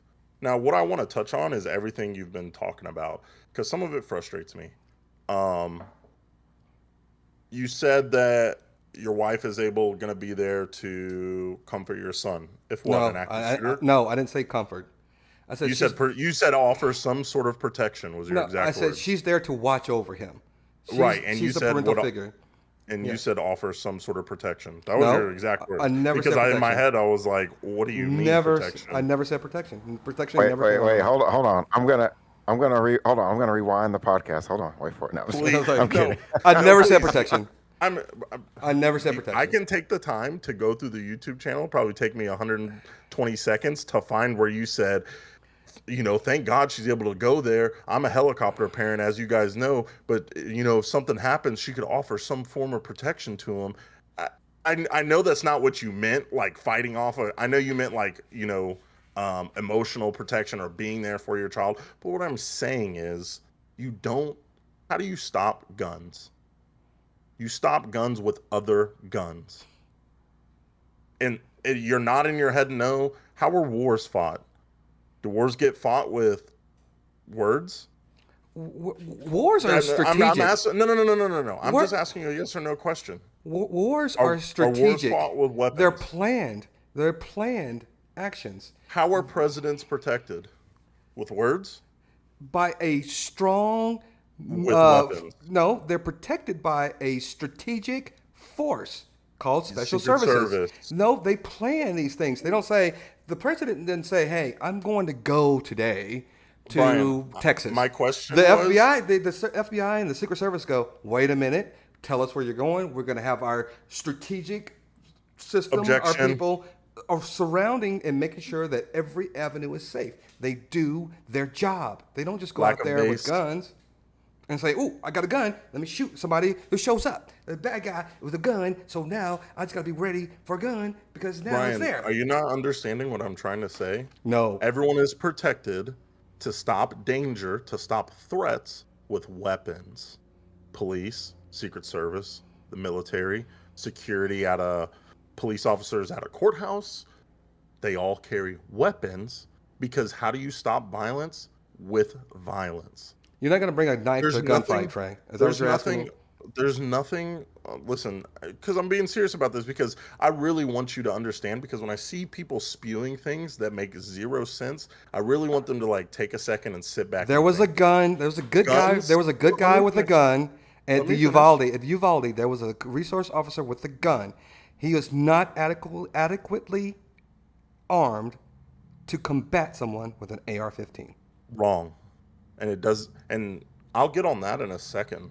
Actually, we can. Just And get the on body that now. armor. And body That armor. entire Uvalde police department. Don't tell me about it. They Coward. suck. I get it. I get it They're too. cowards. I don't want to Yeah, talk. Look, I'm not going to they- get on they that are- yet. You know what that I would don't, be I don't like, want to though, talk about that right because now. I don't want to talk about that. You guys can't relate to it in any shape or form because when we go serve, what if we did the same thing when it was time to fight in Afghanistan? I agree with you. You know what I'm 100%. saying? I agree, yeah. I agree with you. Mhm. 100. And you say he's not equipped. He has a pistol and he should have body armor on. He may have been 500 pounds and couldn't wear his body armor. I don't know. I don't know what happened. But regardless, the fact of the matter, the reaction and what happened in the planning is disgusting. Everyone should be fired from the Uvalde. And they had just went through training for mass shootings like 2 weeks before. Yes. Awesome. Yes. It was disgusting what happened. Yeah, I agree. It They, proves. um, It they just proves tucked to their you. tails. It just proves to you what you're saying makes no sense. Because even when people, not necessarily you, but even when you hear people say arm the teachers, you can have an armed teacher who's trained unless she is. Because even when you're in the military, when you go into the reserves or you go into other aspects of your career, sometimes you still go into training every other weekend or every one weekend out of the month. You still do training. If you do MMA, you don't sit up there and have a fight and then say, hey, I'm not going to train until my next fight. You continually to train. If you want to be in shape, Marcus doesn't sit up there and go, hey, I'm going to do a Ninja Warrior and I'm only going to do it like 1 week before I'm ready to do it. You train, you prepare. And Gladiator. Yeah, Gladiator. I said Ninja Warrior, same thing to me. But anyway, if you're going to do all these things, you don't sit there. I don't sit up there and go golfing. I don't sit up there and try to I want to be like Marcus when I grow up and work out with these weights behind me every other day. I want to go out there and you train your body, you train your mind in order to deal with these types of situations. Arming people with just a gun and saying, hey, you're here ready to actually do something about it, it makes no sense to me. That's not how you fix the problem. Easy. I have a fantastic fix. My All these microphone- combat veterans that come from combat MOSs that feel that their skills, if everyone doesn't know, I'm a combat MOS. I was airborne infantry. A lot of people tend to think no one cares in the civilian side if I know how to kill people. What can I do? I can Right. explain that later in helping veterans on how to get good jobs, but that's not what we're talking about. Go ahead and take 2 veterans, take that 40 billion that we just sent to the Ukraine, put that into the school systems across the United States, stick 2 armed veterans per school because they don't run away from gunfights, they run towards the fire. And it takes a very special type of person to be able to do that. That's why the Uvalde Police Department was a disgrace on how they acted when something like that happened. So you got trained people. Again, what's up, Nick? I appreciate you guys. And I gotta And just so you know, Hold on. police only train 1 week, you guys- or it's like 7 days out of the year. You guys carry the conversation. I gotta go get my plug. I left my plug in the side, so I'll be right back. Awesome. Okay. I just have, and this could be different for other precincts, right? But I know I have a couple buddies in Dallas PD. I have a buddy in SWAT in Frisco. I have like 7 friends that are police officers. And I was talking to 2 of them, and I was like, "How much do y'all actually train a year?" And he was like, "We have 7 days a year that's mandatory training. So for a week, they take you out of the field, you do training, boom, you're back at work for 7 days." When you're going to deploy, you have to go to what's called JRTC, and it's a month and a half out in a simulated box where you act like you're deployed, and they take everything serious. You wear like little high tech laser tag stuff around your head, around your body. It's it's that's what it is. It's high tech laser tag for 21 days. But that's my thing. If you're not going to be trained on something, and you're not, people are like, because I saw one of the officers say, we could have been killed. That's what you signed up for when you became a police officer, is to protect and serve. You're supposed to lay your life down for someone else. When we're in the military, I wasn't thinking like, oh shit, I better not kick this door in because I'm going to get blasted in the chest. Kick the door in, whatever. I'm not I'm thinking about my buddies behind me. You know what I'm saying? So put 2 combat veterans for school. Good. No, so Trey, I'm glad to hear you. No, you're good. I'm glad to hear you speak on this because after I heard some of those latest reports too about the Uvalde Police Department and how they responded or how they didn't respond, me as a civilian, in my civilian brain, I'm thinking, well, gosh, I mean, I know why they didn't respond the way they were supposed to, because you can't account for the human nature in some people, especially if they're not trained to engage or encounter certain situations. If they're not trained properly to handle those situations, and they tuck their tails, and it pains me to think about that. And I think about what if my child was in there and these guys or these officers, male or female, tucked their tails and chose not to act. Yeah, that's hard. Disgusting. Good Lord. Infuriating as well. Right. I read on there, correct me if I'm wrong, he was in there for 40 minutes before he was neutralized. Yep. So, So how do you my understanding that they were in the halls. Right, exactly. And so this can't be related to the sicko who did the murdering in the grocery store, 3 weeks ago. The Buffalo guy. Buffalo, because that guy got out and killed 8 people in 15 seconds. That guy was moving like he had been practicing for a long time. But let me ask you a question then. The response by the Uvalde police officers, does that deter you from saying your argument that you arm teachers or anyone else just with a gun is going to stop these types of shootings? I don't say arm teachers because a teacher's job is not to lay down their life for their children. I'm saying put combat veterans in those positions, because the amount of unemployed combat veterans is astronomical. You put a combat veteran in my elementary school for my kids. That's a bigger problem than you're actually stipulating. Why should your school need that type of force for an elementary school? Because it's a problem right now. You know why people do what they're doing? Because I go kill 10 people, and you're going to talk about me for 100 years. I'm going to be in a textbook somewhere. My first and last name, Trey Straw, is going to live on in infamy. Wrong. You don't know who the shooter was at Columbine. You don't know the shooter was at what's the name of the shooter at Columbine? Columbine was taught in school. No, who was the shooter? We watched the. But who was the shooter? I don't remember. See, that's what I'm saying. I know they looked like they had a movie made about them 5 years ago. But I'm just trying to tell you that the excuse for everyone wants to live on in infamy is not true when it comes to these types of crimes, because the crime is committed and you may know that person's name, but you're going to remember the victims, the circumstances, and the surroundings in which that crime was committed. You don't necessarily remember the actor that actually committed the crime. That's I the want to last know. thing. I want to hear what Nick has to say. He said, So- "Haha, so- you can't hold put on. vet in elementary schools." Nick, you need to be joining the stream, the live cast. You have the Discord channel. Join us, please, sir. Nick's a very educated, scientific individual. I- He would give us a lot of different perspective, by the way. So Trey, I think I support what you're saying to some degree on having vets.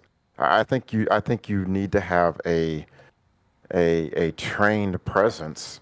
Well, maybe need is a stronger word, but I certainly do not think it hurts or would hurt to have a trained presence in these elementary schools. And for example, you have U.S. Marshals on aircraft.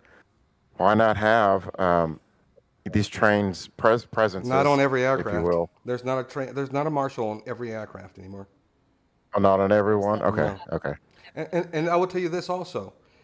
Why are we trying to tell everyone that we are living in a military society where you have to put armed guards in order to protect your freedoms of your citizens? That's a state in which I don't want to live in. If we're at that point in time that I have to sit there and send trained military professionals to guard my school for my elementary aged kids, that's a problem. Right? Yeah. Am I the I only mean, one why thinking was that? this an issue back in the day? This wasn't an issue back in the 60s, in the 50s. We didn't even have police at schools. I mean, we've had police at schools since I was in school, but they weren't armed. Not in my school. Marcus, we didn't have them in our Not in my schools. school. And they were pretty new in my school. That was like a new concept. High, I don't- high school, Not maybe. tonight. Yeah, High school, maybe. high school. I thought I don't. I certainly certainly not in elementary or junior high. High Well, school there was I believe the resource officer. I mean, with was that armed. logic, let's just let's get rid of the TSA. Let's get rid of all rules that go with airplanes. Go Yeah, to let's extremes. make it easy See- for terrorists to get on airplanes. Hey, See, everybody. people want to go Hey, to Nick. extremes. Hey, When you Nick. mention one thing, there's like, well, let's just do away with everything. And it's like, we don't have to go to those extremes. It's not one extreme or the other. I mean, there's a There's a happy gray area. medium. And And by it's the just way, kind of figuring it out. let me be the first to say, these are all perspectives. I don't have a solution. I don't have Yeah. I'm not in Congress. I'm just trying to get us to talk about it, because at the end of the day, this is happening in our society. We're the only country where this is becoming an epidemic. You know That's what? not true. I'm gonna go all old-fashioned Reagan Republican. The problem is the parents. I mean, we're raising Barely hear you, Nick. really. Oh, sorry. How's that? Is that better? That better. better. Yeah. Much Oh, better. better. Yeah, I was gonna say I was gonna go really conservative on this. The real issue I think is the home. I mean, we're raising sick people, and I don't think there's anything government can do about it. I mean, but putting guards at the school is not gonna stop it. Gun control clearly is not working. The thing is, how do these people get to these ages and feel that, well, I got to take out my gun and I got to shoot people? But Nick, you know this better than any. Stupid people don't know that they're stupid. No, they don't. But I mean, there's really nothing more we can do. I mean, look at it from another perspective. I mean, are elementary schools supposed to teach students morals and values, which will stick with them for the rest of their life? Or is that something the parents do? Parents. 100% It should parents. definitely come from home. Parents. Yeah, it's got to be the parents, but that's the problem. I mean, we have kids and we're raising sick a-holes who go out and do these things. I mean, You're look at right, Sandy. because if the parents knew this 18-year-old was buying weapons, you can't hide them when they're coming in. You can't disguise them when they're coming in. You can't put them under, I guess you could put them under your mattress, but if you're involved in your kids' lives, and he did shoot his grandmother also. This is true. There were some text messages saying that he was going to shoot up an elementary school. There were red flags that people just don't. And here's another thing: we're in a society where violence is also sensationalized. So if you get that confrontation, we know people on other channels, Nick, that all they want to do is just get those clicks and views. And when they do it, they feel as if that makes them some type of internet celebrity. So This is true. we're at a situation now where you might not remember this guy's name, but to what, I don't know who was saying this, to a certain degree, I think it was Trey who's saying these people are doing it as some type of 15 minutes of fame. They know that they're going to be recognized for something of infamy, whether it be a short amount of time or not. But that's why they're doing it, because something in their life is amiss. Somebody missed some of the red flags. It's not a mental disorder, but I think that there's something within the home that's missing that's not catching these things. Absolutely. And I mean, I think it really stems from the fact that wages are stagnant, inflation, like the prices of housing, that both parents have to be gone and working, and there's more stress on them. That trickles down to the kids. And it's just you're being raised in a home that's just less interactive or a part of the kids' lives because there's so much other shit going on. So it's like, where do you start when the problem is so ingrained deeply? It's very overwhelming to think of. And it's not just your own kids, by the way, guys. And I don't know who posted this, but it was somebody on one of my feeds that said, back in the day, there was a saying that it takes a whole village in order to raise a child. Yes. Yeah. That's how I grew up. I know that's how a lot of us probably grown up. Trey's, heard that before. His mother has heard this before. When we all are paying attention in every neighborhood, including this one I'm in, everybody knows my family. Not because of, I'm just nice to look at. It's because I'm active. I'm in this community all the time. Yeah. If I see you speeding down the street, I'm going to tell you to stop and slow down. Okay, Officer Brian. No, listen, if I see you on the street and you're just driving normally, I'm going to wave at you. If there's a community post that somebody needs help, I'm volunteering to help. That's how you ingratiate yourself with your community. People know each other, and when people know each other, they tend not to want to, run afoul and be idiots in front of other people they are familiar with. Home is where we have to start protecting ourselves and our neighbors. And when you start putting that, then the need for guns, I think, dwindles. I know this is Little House on the Prairie talk. I get it. But I'm still believe in the nature of love thy neighbor as thyself. But the thing Yeah. is, we have to have those kind of communities. I mean, that's the problem with all of these issues. They're all symptoms of a much greater problem, and everybody has their idea of it. I mean, again, I could go back in the good old days, when I was raised exactly the same way in suburbia. But you know, these days those communities are becoming less and less. I'm lucky that I still live in suburbia, but I know many people who don't. You don't know your friends, you don't know your neighbors. And like Megan said, I mean, the parents are working.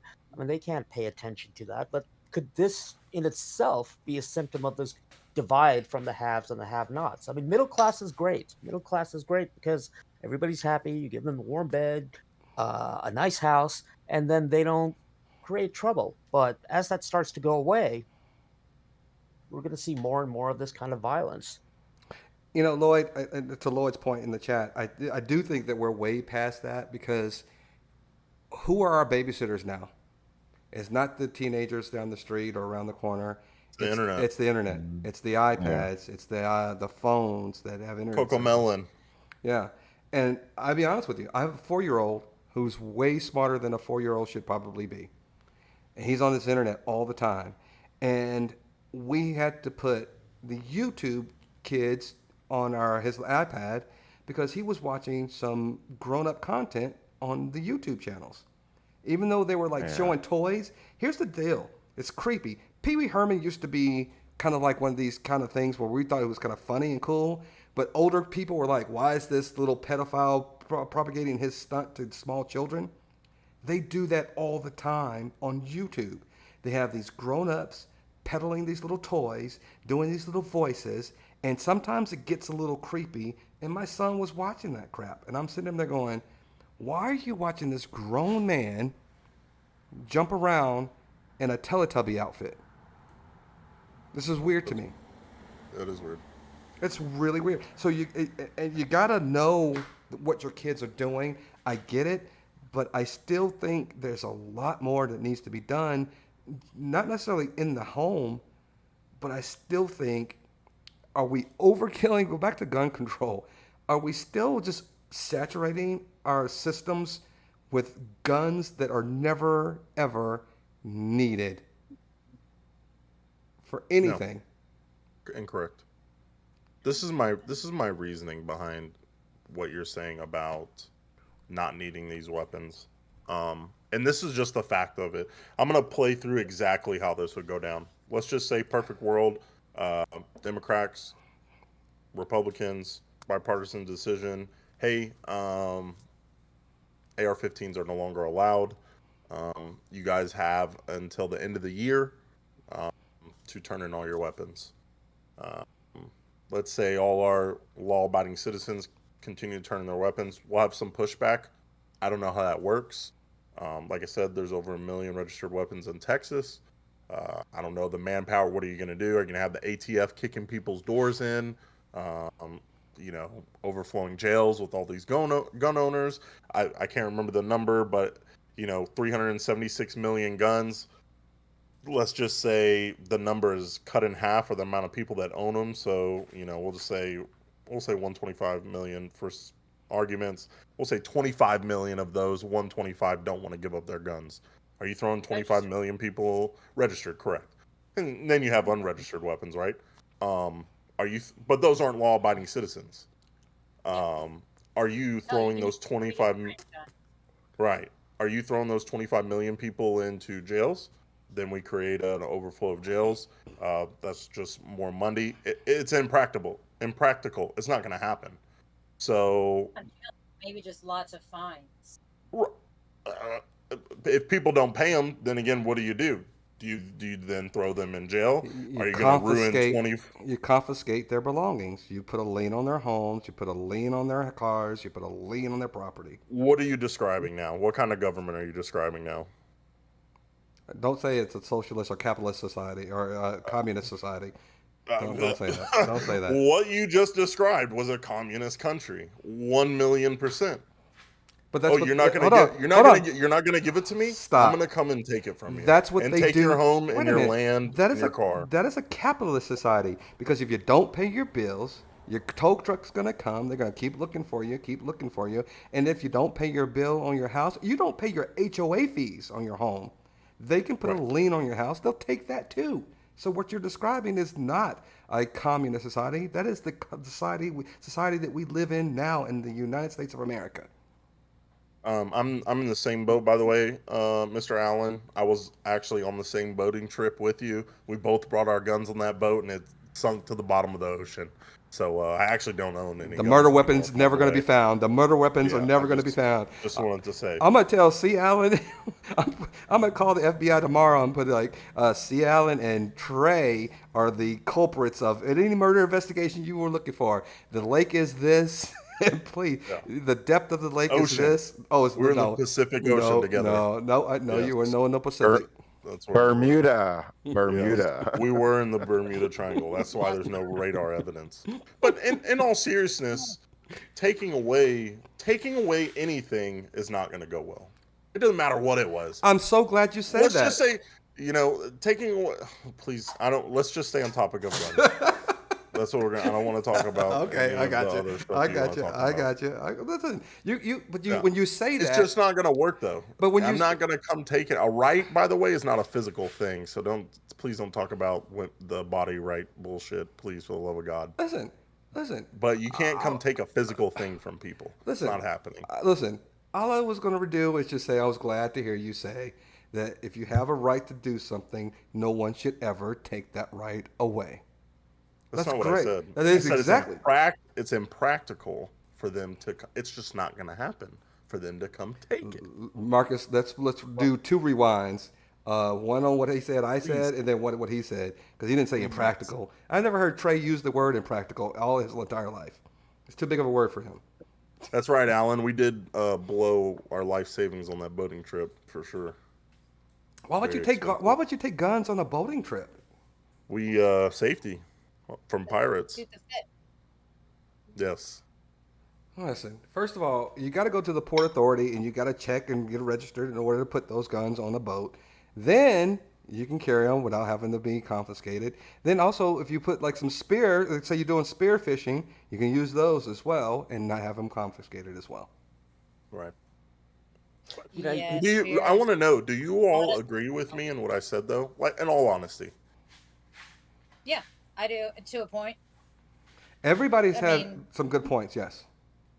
Yeah.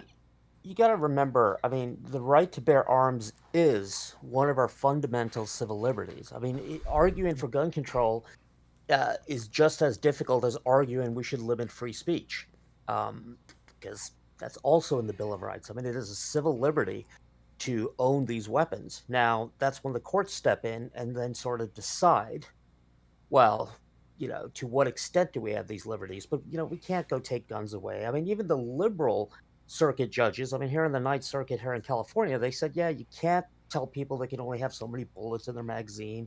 We can't say that you have to be 21 or over. It's, it's fundamentally written in stone in our system. I mean, they made it to where you can't buy cigarettes unless you're over 21. Why can't they do that with guns and just start that? Okay, starting now. So say you're 19 and you already have a gun. Okay, fine, but now you're grandfathered in. We'll just say that. Well, but the federal, if you want to buy a new gun, you're gonna have to wait till you're 21, and then everyone else, you're gonna have to wait till you're 21, just like cigarettes.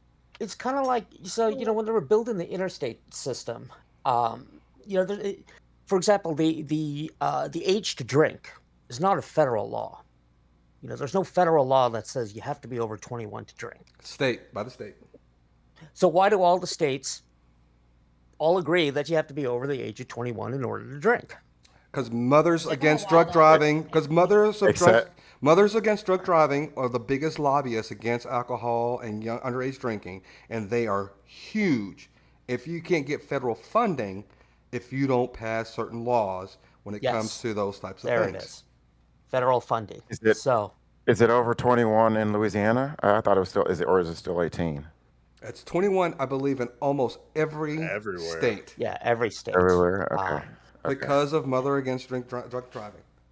Hey, I just wanted to jot this in. I'm actually in class right now, and we're about to start a final, so I have to dismiss myself. But I love speaking with all of you and meeting you, Nick and Megan. I love meeting both of you. And I hope you all have a fantastic night. All right, Good luck on your final. Good luck on your final. We'll see you next. We'll see you next Tuesday. We'll see you next Tuesday. Yep, you will. All right. Trey has class on Wednesdays, and he could have jumped in because we had to reschedule this, Nick. Because you don't know, we always do this on the Tuesdays instead of Wednesdays. But my daughter graduated from high school, so I had to attend that graduation ceremony. So, Nick, excellent. Let me ask you this question because I don't think you were here on this prior. By the way, C. Allen, I did see Jaws. I'm a bigger Orca fan than I am a Jaws fan, but I'll talk about movies a little bit later. What say you when you talk about the fundamental rights of the Second Amendment? Why can't felons still possess firearms? Especially felons that are convicted of non-violent, non-gun-related crimes. Right. Why is it, if it's part of the Constitution, and why can't the government tell you that right, because whatever it is taken away from you if you're a felon? That's a great question. I mean, I have the same question when it comes to disenfranchisement. Why is it if you're a felon, all of a sudden you can't participate in democracy anymore? Right. I mean, the Constitution doesn't explicitly say that. But, of course, the thing is nobody challenges it. Yeah, that's exactly right. So there are certain laws that challenges the Go ahead, Megan. The people who challenge it are felons and criminals, and so it's so easy to demonize. Yeah. I am disenfranchised. I cannot vote or own a firearm, and it's across the board for me. And it's not like a temporary thing where after a few years I might be able to get my rights back. Mine's permanent. And I wasn't convicted of a violent crime, and I do not have an extensive criminal record. It was my first ever record. And I can't vote, and it's very, very frustrating. Go ahead, Nick. Go ahead, Nick. No, I was just saying, it's stuff like that which is absurd. We decide to hold some rights sacred, And then those same rights which come from, these like the Bill of Rights. Well, this one is not as sacred as the other one. Um, but it really just comes down to attitude. I mean, it comes down to politicians who we send. No politician is going to run on a platform. Let's let felons re-enfranchise them to let them vote. So, Nobody's going to do that. Somebody A said, big part well, a big part of it is that a lot of the disenfranchised, if they did get their voting rights back, the Republicans are worried they're all going to vote Democrat. This is true. Which I don't know why. because all Democrats are pedophiles, of course. I guess, that's the rumor. That's the rumor. So my question to you, Nick, also is, if there are people who pick and choose what rights can be amended or litigated, why is it that the Second Amendment is the one that people choose to always stay away from? Because we've talked about the freedom of speech, even with big tech. People are always trying to litigate and make changes to what the freedom of speech actually means. You can say it, but you can't say it. You can be a part of an organization. If I own a private company, you can't have the freedom of speech because I'm a private company, and I can stipulate what you want, what I want you to say, or what's allowed to be said. But if you're a private organization or like a gun manufacturer, why is not the government or lobbyist, if you will, going to these gun manufacturers and saying, hey, you shouldn't be allowed to send this many multiple mass guns of mass destruction out on the streets for whoever wants to buy them? Why is the government not saying limit the number of rifles or weapons that can create this type of mass hysteria from coming on the streets per year? That's a great question. I mean, look at the assault rifle ban when it lapsed. The majority of Americans did not supported renewing the assault ban. Right. Of course, it did not. And I mean, it's us. We've become these single issue voters, the low information voter. They're very passionate about this thing. And the way our republic works, this is what's so ridiculous. It's, every Republican has to say no gun control, because if they say anything about gun control, they're out. I mean, I saw just 2 days ago, CNN said, oh, some GOP leaders are, even committed to having a discussion about that. They're not. It's not going to happen. And the Democrats on the other side, I mean, they're very good at losing. They don't want to take any strong stances. I mean, if a Democrat just came out and said, think about that. I mean, how difficult would it be just to reinstate the assault rifle ban? We've done it before. Did the government come to Well, guns? the argument, Nick, that you missed earlier is that the AR-15 is not an automatic weapon ban. It's a semi-automatic. That's why people are so quick to get the AR-15. It has a high maximum magazine clip that you can actually use, but it's not an automatic weapon. It's not registered as an automatic weapon. I do believe that wasn't it sanctioned under the assault weapons ban? Who signed that? That was Clinton, right? Not sure. Oh no. Well, and then we also had the Brady bill, which was under Reagan. I forgot what that one was about. But was the AR-15 all of these? Was the AR-15 manufactured back then? I mean, it must have been, because I mean, it is basically the civilian version of the M16. Let me look this up. What was and what was not allowed under the assault rifle ban. Marcus and I both stated that because we're both not gun aficionados. I didn't look it up. I don't know enough about it. C. Allen and Trey and Freedom Fighter are the aficionados of the weapons. I just don't know enough about them. I know a Glock. I know a 9mm. I know a 22. I can shoot a 22 when I go hunting, and I can shoot turtles. I can shoot rabbits. I can shoot all those kind of stuff. But I don't know anything more than that. I don't want to know more than that, because here's the deal. And I've told this story before. I've had fights. Of course, Marcus has had a fight since I have had a fight, because Marcus is a violent person. I was gonna bring that story up, Marcus, but I ain't gonna try to put you out on. I ain't gonna put you out on Jump Street. I ain't gonna put you out on Jump Street. I forgot. I never told that story. Yeah, Another day. The AR-15 was banned under the assault rifles ban. And when was the assault rifle ban? When? This Was was it the one which is- 94? Yeah, 94. And then it lapsed in 2004. Yes. And during that time, the AR-15 was banned, along with, I mean, there's a whole sort of how they define a assault rifle. Megan, you got a fat cat. She ain't. Oh, she is. She is. I mean, I mean, that could be one thing which they could try to do. I haven't heard a single Republican or a single Democrat talk about it. I mean, all this mental health stuff and this, Yes, I don't that, like hearing that.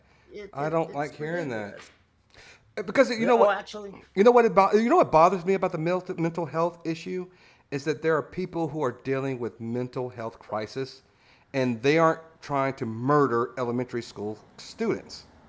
yeah. And then it makes them feel as if they shouldn't say anything, because if they say anything about their mental health issue, that people are going to think that they're going to react in some kind of violent way. And that is a disservice to the cause, in my opinion. Yeah, no, exactly. I mean, it's just a cheap shot. I mean, of course they're mentally ill. I mean, of course there's something wrong with you if you go shoot up a school. But I mean, there's something wrong with you if you go murder your neighbor. I mean, that's not the issue. It's I mean, it is true. After the ban on assault rifles lapsed, I mean, shootings did statistically increase. Now, of course, classic causation versus correlation arguments, but I mean, the Republicans. I mean, the thing is, any talk about gun control at Congress is a non-starter. The only way it's going to be a conversation is if the people decide that I'm not going to elect local Congress people which have these kind of views. But you know, our system just doesn't work that way. You know what's funny? C. Allen is asking, what sane person murders children? What sane person does some of the same things that we've seen on other channels? Sane is a very fluid term. You don't know if you're sane if you're hanging around the same people who think that are actually encouraging you to do the things that you do. There are frauditors out there. There are people who think that they're doing the right thing for the government or exposing the government, and they think that they're sane. That sane is a very fluid definition, and I'm not sure if the people who are committing these crimes believe that they're not sane. I believe that they think they're sane, and some of the things that they think that this is going to cause this reaction, or if I follow my sword and go out on this shield and shoot all these people, it's going to spur the cause and promote the cause. I just don't understand if that's the right message to send. It's absurd. It's just and again, you know, I say it's like, you know, we're just raising sick people. I mean, these are a product of our society. I mean, look at the guy who shot up the grocery store, right? But whose society, Nick? Whose society? Us. But no, I don't think so, because the society in which I live. So I'm going to use this as an example, and I didn't really want to use this example because it just came to me, but I'm going to use this. In my community in which I live, we have a community Facebook page. If there are problems with the community pool, if there's problems with anything with the shrubs that come in, people complain about a lot of crap. It's ridiculous. Yep. There's a lot of Karens in this community Facebook page. But then there are times where, again, people say, hey, what kind of lighting do you guys have? And can somebody help? And there's an older couple who lives down the street, and they were like, hey, can somebody help me change a light bulb? And I went and helped them change the light bulb. It's also a good way to get to know your neighbors. But this person put a comment on there. He's an overweight individual. And he says, hey, to whoever parents have kids that want to make fun of me as I'm trying to lose weight on my walking regimen and call me names, I just want to let you know what a piss poor parent you are. Everybody on the Facebook page gathered together, and the person, I didn't even know who this guy was. He was like, hey, I live next door to these kids. I know who you're talking about. I'm going to have a talk with them. Their parents may not know or talk to them, but I'm going to have this conversation with them. He ended up being a black guy. And I had not known this guy, but I went to the community pool, ended up meeting this guy. And I said to him, from now on, you and I are friends. We played cornhole together at the pool. We got to know each other. We changed phone numbers. That's the kind of community I want to live in. Because if somebody's wronged in my community, I want to know about it. I want to see if we can rectify the situation. And I want everybody to gather around and then hopefully prevent other things from happening. Because when your community stands strong, I believe you can kind of put some of these things, hopefully, at bay, where people are going to say, I can't do that around here. Can't come over here and do these type of things. When your community is strong, listen, gun laws be damned. Get your community together. Start talking to each other. Get your homeowners associations together. Get your night watch together if you want to do those types of things.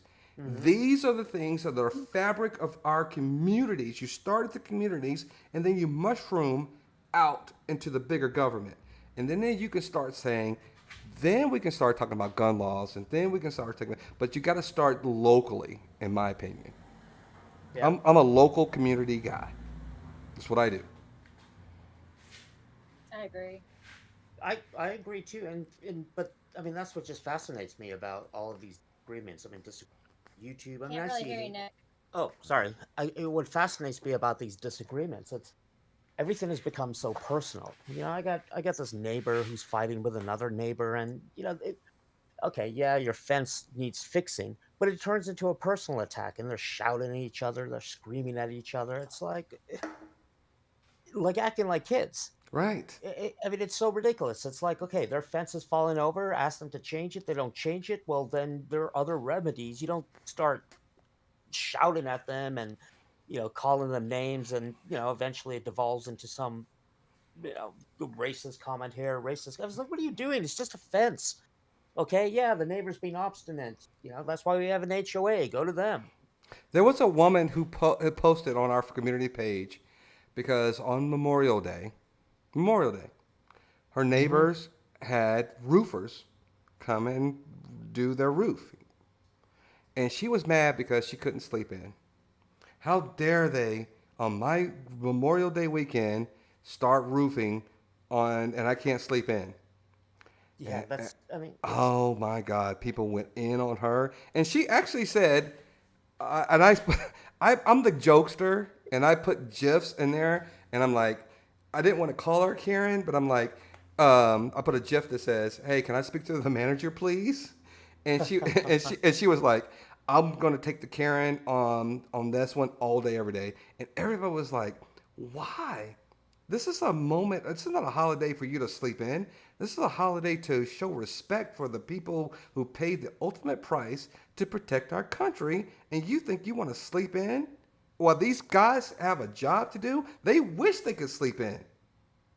They wish." Yeah, exactly. How entitled how entitled are we in this day and age? Now, does this individual have children? No, I don't know who she is. She's the one who walks around and says, "Hey, there's a sprinkler head on the entrance of the community. Can we get somebody to fix the sprinkler head in the community?" And I'm like, what? Yeah. You should have been out doing the Murph with me. Makes you wonder if she would have complained if it was kids playing and the noises they were making. If she would complain about that than people working. Marcus is out there doing like this physical fitness challenge on the Memorial Day, and guess what, Marcus? I'm almost ready. I didn't drop 10 pounds. 10 pounds. Nice. 10 pounds. I got my Smith station. I got my the weight bench. And if you don't know what this is right here, you're missing out. You're missing out on this right here. You see that right here? What it? The cycle or elliptical? No. It's called an ab coaster. Did you get that off of commercial. Hey, Megan, don't judge me. Megan, don't judge me. I don't know why Megan judged me. I don't know why Megan always wanted to like talk bad about me. I thought me and Megan were friends. She always, I That cry. means I was right. And Every the time, fact every that I'm time Megan's on the podcast, I cry after it's over and done with. I always cry myself to sleep. the fact that you took that personally tells me that you're a little ashamed about I'm what sensitive. I did. Look, I was fat. I was a little hefty guy. Listen. I'm, Did it I'm work? Hey, I, it's working. I think it's working. I think it's And working. that's what matters. Then you could just tell me to shut up. You No, don't I don't have want to have it to. off the Listen, but, no, no, no, hey, no. hey, I don't want you to Megan, shut up. we just have to ask. We'll just have to ask Jennifer. Jennifer is like, oh, you do look like you're, yeah. She says, she goes, yeah. Wait, hold on. that. She still laughs at me. If I walk through the house naked, she goes, why are you walking naked?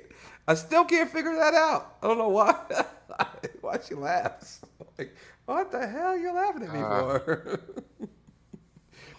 So let's transition into something a little bit more lighter, please, Nick. Well, I don't want to make it lighter, but I want to say one thing before we end, and then we'll go to something lighter. Nick, please explain to me, as the scholar of the panel, what is black on black crime to you? Oh, I don't touch that. No, I'm asking you. No, I'm just asking. Yeah, no, I don't touch it. Because Marcus said the same thing. Marcus had No, because I mean, that's the other problem with our society. We can't have any real discussions of it because, the thing is, I'm not willing to risk my livelihood and my career because something came out of my mouth incorrectly, and now I need to be shouted down, and I'm the scum of the earth. Nobody watches the Drinks and Discussions. Still, Nobody watches this. it was funny. I mean, even on Dr. Dave's show on Saturday, it was like that. I mean, that was the one time where, oh my God, Nick's not talking. I'm like, and it's not. And I saw that. having You know what? And I saw that, and I saw that you didn't say anything. And see, Alan, I promise you, I didn't see anything that anybody commented on except for the lady that was on there. The lady that's on there who's married to a black guy. I don't know her name. Yes. Starts with an S. I don't remember. I don't know. And listen, I don't know her. I would love for her to come over here and explain herself. But my wife is married to me, and my wife is Caucasian, white. But she's never going to sit there and try to black-splain anything to anyone. And she tried to black-splain the whole conversation, and it infuriated me when I watched that show. Because I'm sitting here saying, and let me tell you who I am. Not everybody has to be like me. I get it.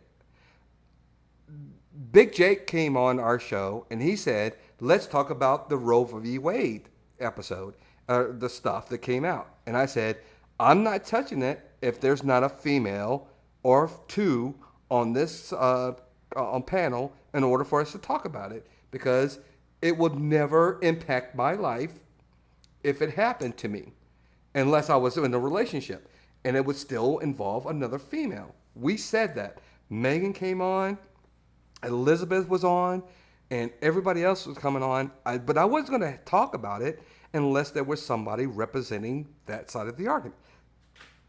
I don't think it's my right. It's not my right to talk about it. You didn't want to do what Congress did when they were having those discussions about whether birth control should be included in Obamacare. Right. They had no women on the panel. Right. Hang on. I will say this: Hang in on. our society, it's turned into this. You definitely cannot be a racist. Racist, or even get accused of being a racist, that's it. You're done. You're finished. Canceled.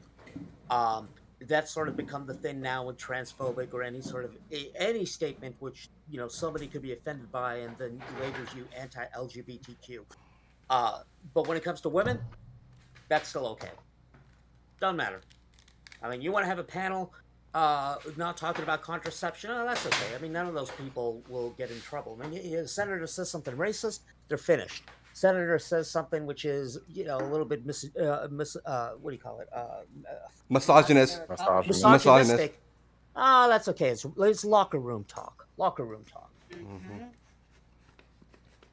And by the way, what Liz, I think Liz is normally used to watching this on Tuesday, so she probably was not aware that we were doing this on the Wednesday. Liz is a very vocal person on our podcast, but I'm just saying, why would you have a conversation about black on black crime when there's not a person of color? And Nick, I know you're a minority. I'm not sure you're Native American or are you Indian descent? I don't know what. Well, see that. I mean, that's another good question. I mean, it depends on what circles.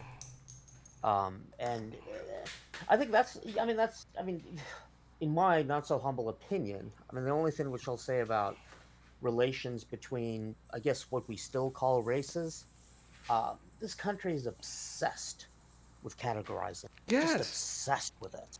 100%. Like, for example, the term "person of color." I just read somebody was trying to be canceled because they used the term "colored," which of course is a racial pejorative, but then "person of color" is okay. And of course, depending on the argument, somebody like myself, I mean, you could almost say is racially fluid. One, you could be a minority in one day, and then the next day, no, you're white passing. So it's like, what does any of that mean?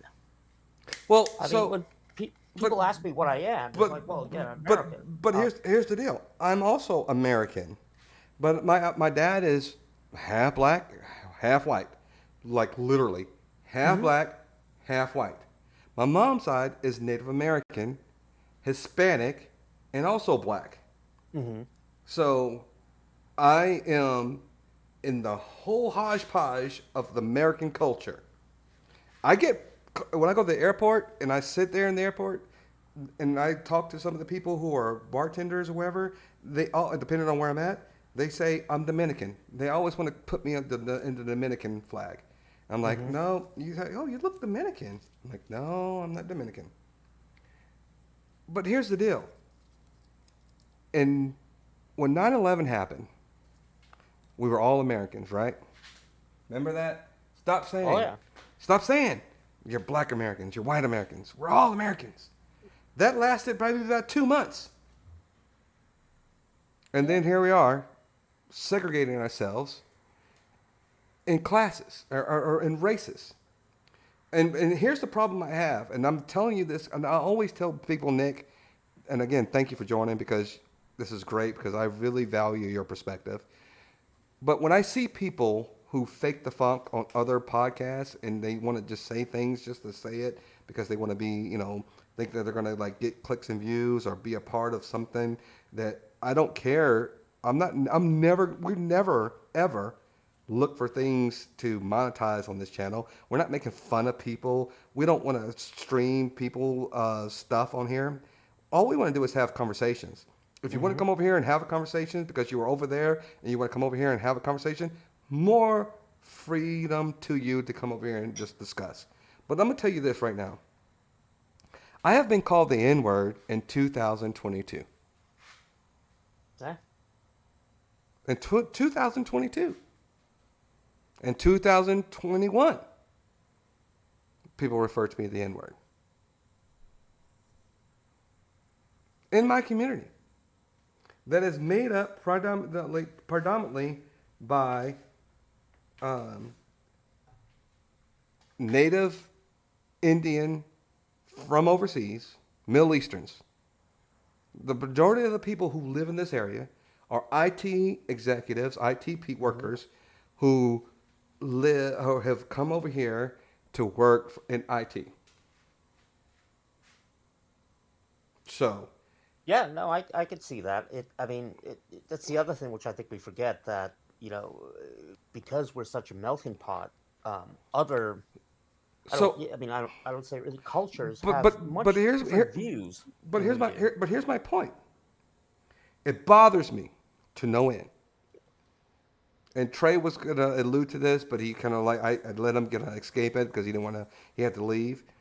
I hate more than anything when I hear somebody says black on black crime. Yeah. And let me tell you why. Let me tell you why. Communities have crime.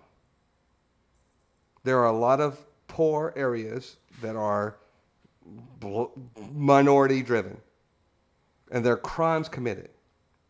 But there are a lot of crimes that are committed, even in this area that I live in, predominantly Middle Eastern and white. Mm-hmm. Drug overdoses. There was Marcus, back me up. There was a sex trafficking charge that was levied upon somebody at a Maverick game, at the NBA Maverick game.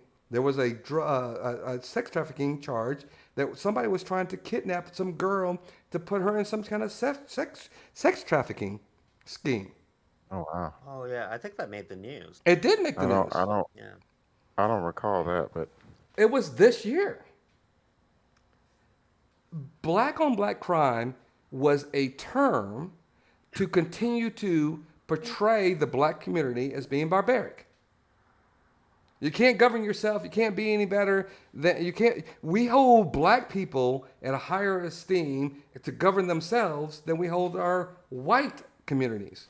White people commit crimes on other white people just the same. And you don't hear that. And you don't hear white on white that crime. white- You don't hear Well, Hispanic I mean, on Hispanic that- crime.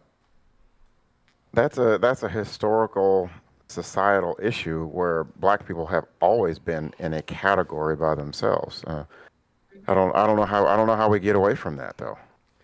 When we stop letting I'm people tell us that. You can't tell me because we commit crimes in our own communities that we're more barbaric than the people who commit crimes in white communities. Stop telling me See, that. I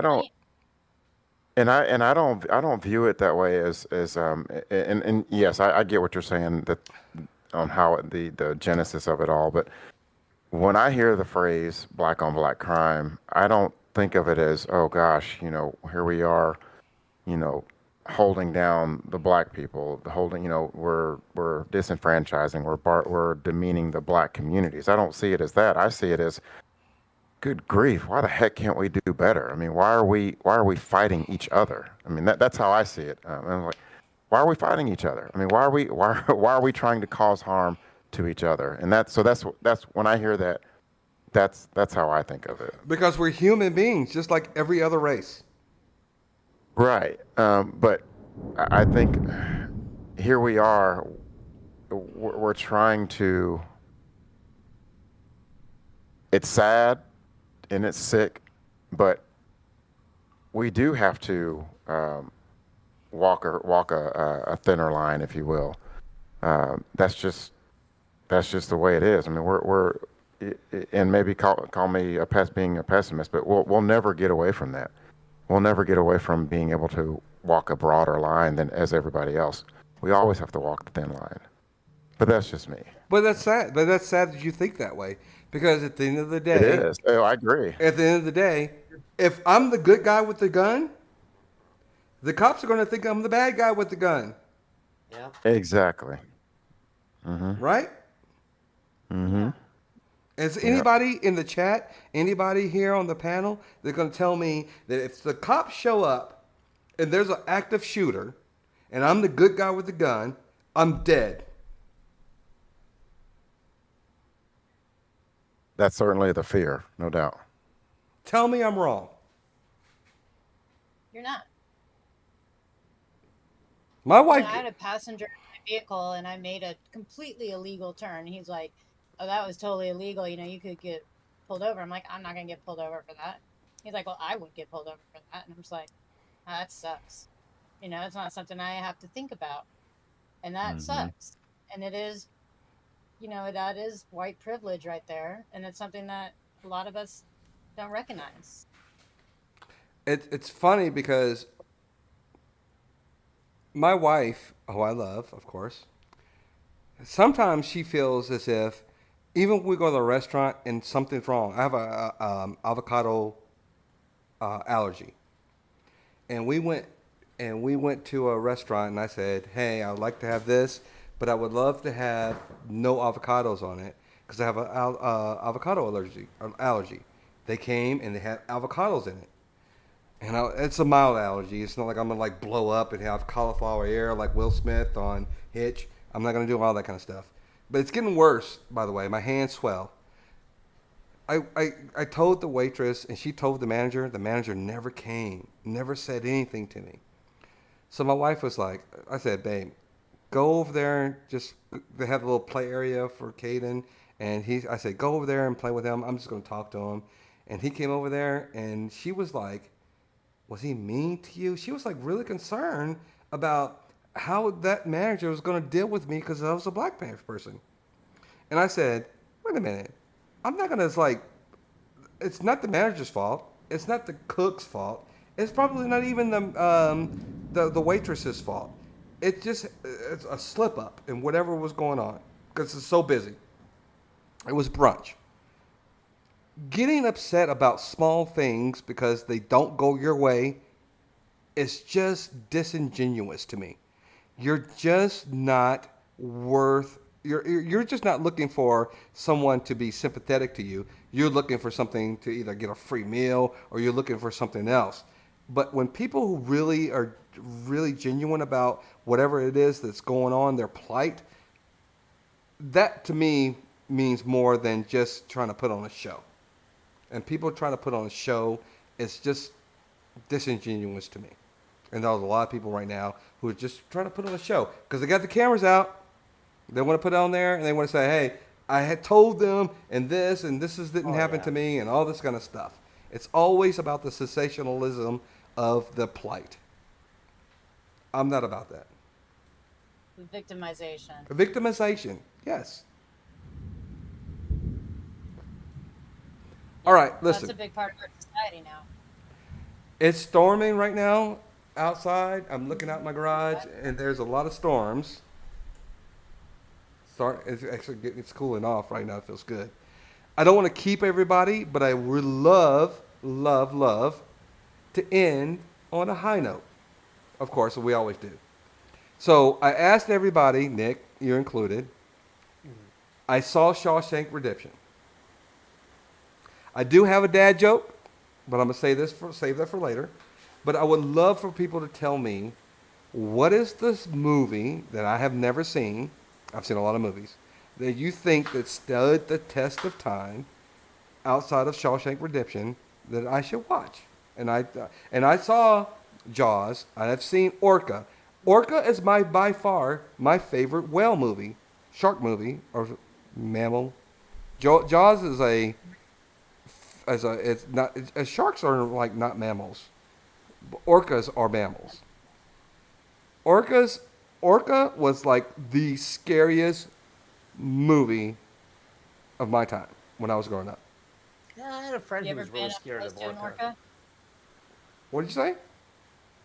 Have you ever been up close to an orca? I was in a little patrol boat and there's an orca like 20 yards away. It was the most amazing thing I've ever seen. I would love to, but no, I've never seen a live orca.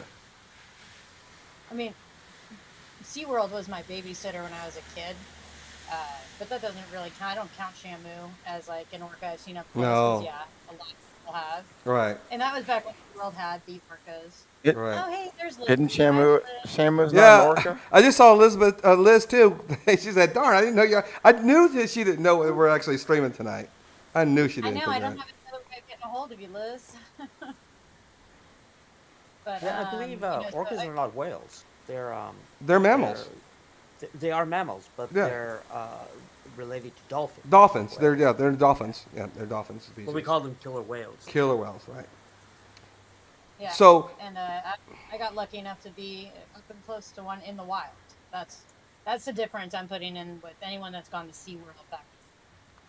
I have not seen a live orca. I would love it before I meet my maker, whatever that maker is. I would love to see a live orca. They're beautiful creatures. They really are. I saw one mama and a baby Wow. swimming together. Have you seen the movie Scary. Orca? Have you seen the movie? Have you seen? No, I haven't. I've never Oh even my heard of it. gosh! Listen, Orca is not one of those movies that stood the test of time. It's very, very slow.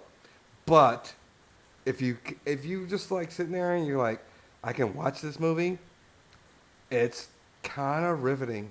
It's very riveting. And it tells you how smart Well, it's how smart mammals are. you should see my octopus teacher or something like that. Oh, that's a great movie. Brilliant. Octopus are brilliant. But we don't really have a list of movies you haven't seen, bro. But I know one that you should definitely see that you Hold most on, likely. hold on. Let me just comment. Yes, Chris, I have seen The Thing, and also, see, Alan, The Usual Suspects is on my Plex. I love The Usual Suspects. Suspects, I could probably watch at least once a month. That was just a great movie. Do you know in that lineup scene when they're all cracking up, what made them laugh? The farts. Yep. Yeah, the guy, I forgot his name, was farting the whole time. Good. Yeah, it's a good one. Nick, what's your favorite movie? What movie you think I have not seen that you thought was great? Oh, that's a tough question because I don't know how many movies you've seen, and I mean, there's so many movies which I should have seen, which I haven't. Like, I've never seen 16 Candles, um, which I guess everybody from my I've seen generation it. is supposed to see. By the way, I did not see The Breakfast Club until like last year, and I was disappointed because I thought The Breakfast Have you Club. seen Goonies? Stop, Megan. Megan, don't you dare do that. Don't do that to me. You know me better than that. You know me Have you better than seen Pretty in Pink? that. Come on, stop. I own that movie and I haven't seen it. I've seen. That's a great movie. I don't know. Great. It's okay. I don't know if it stood the test of time. I don't think Pretty in Pink stood the test of time. If you watch it Most today, of these- if you watch it today, you're probably like, why am I watching it?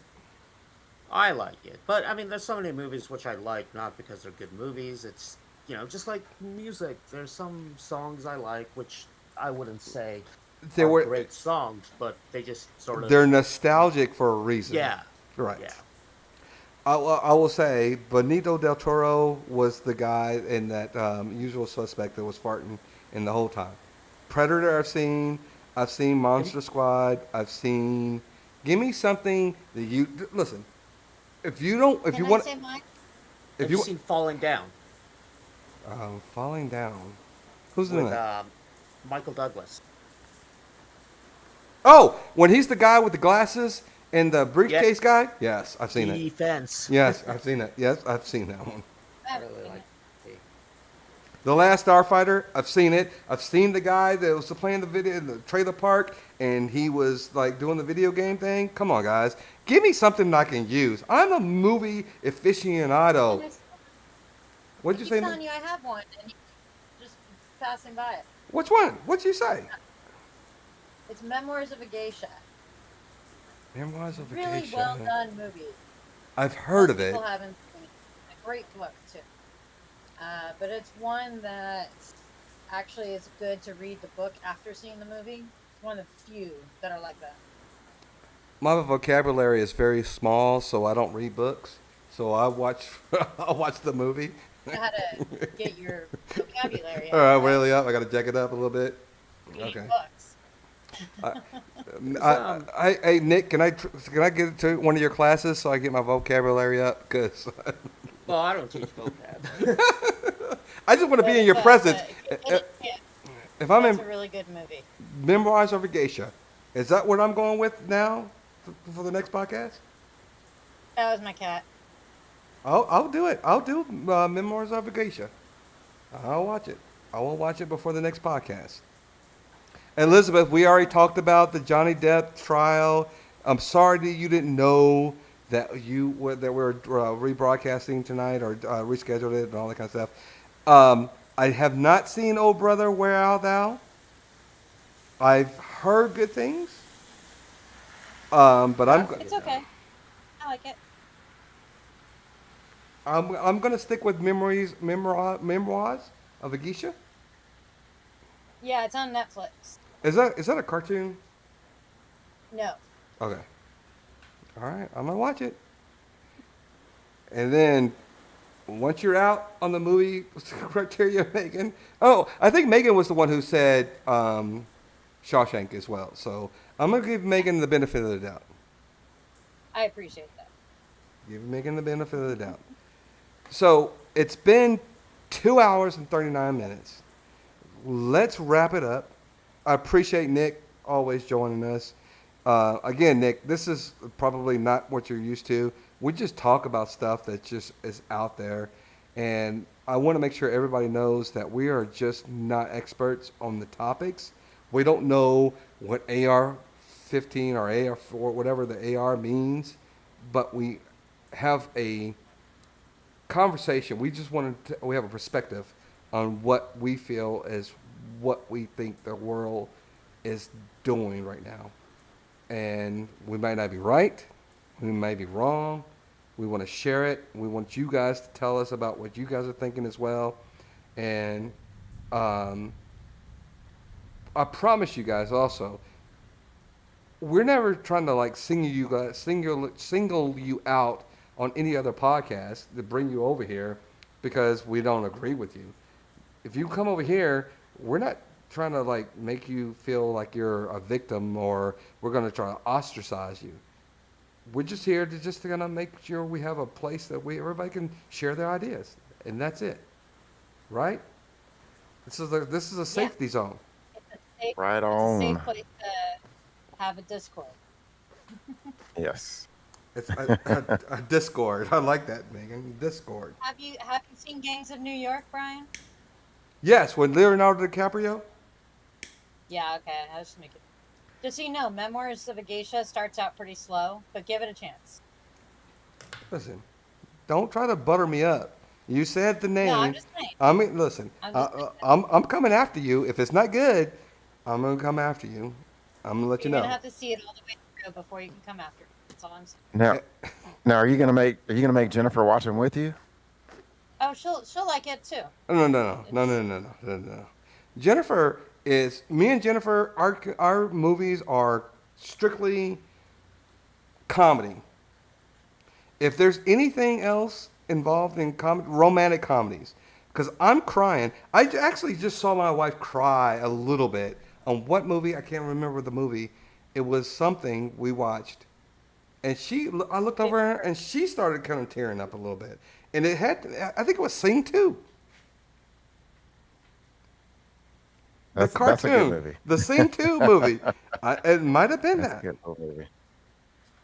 So anyway, let's go ahead, and as we always do, before Marcus does it, I have a dad joke.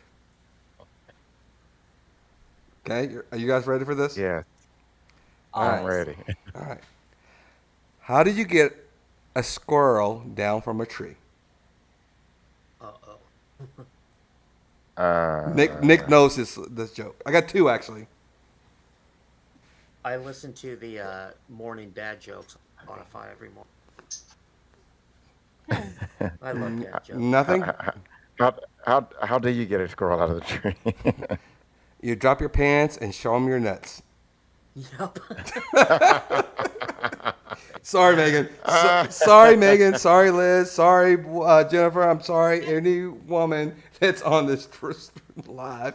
But it was there. I heard it, and it was like, I gotta out dad joke Marcus.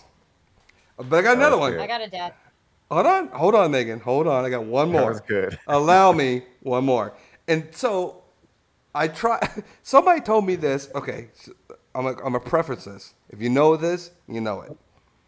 There's an older gentleman who's retired. He plays in my golf group, and he said this to me, and I had never heard it. And then I came home, and me and Jennifer are in bed, and I told Jennifer the same joke, and me and Jennifer laughed for like literally 5 minutes straight. So hopefully I don't screw it up, because when I went to my daughter's graduation last night, I screwed it up. So I said, okay, Marcus has this background that looks like it smells like Up Dog?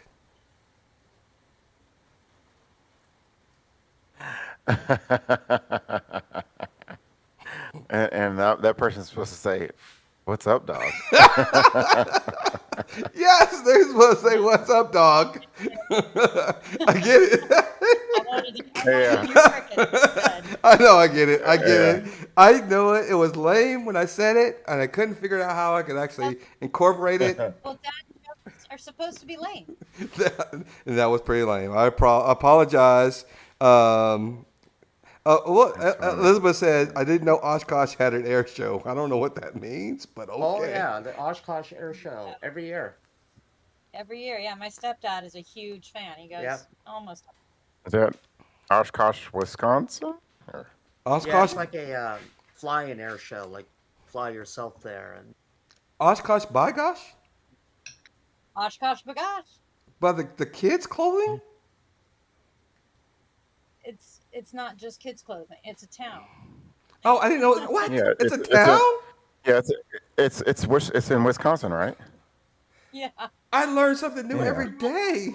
Megan's laughing at me. She's like, how did he not know this? I had no idea.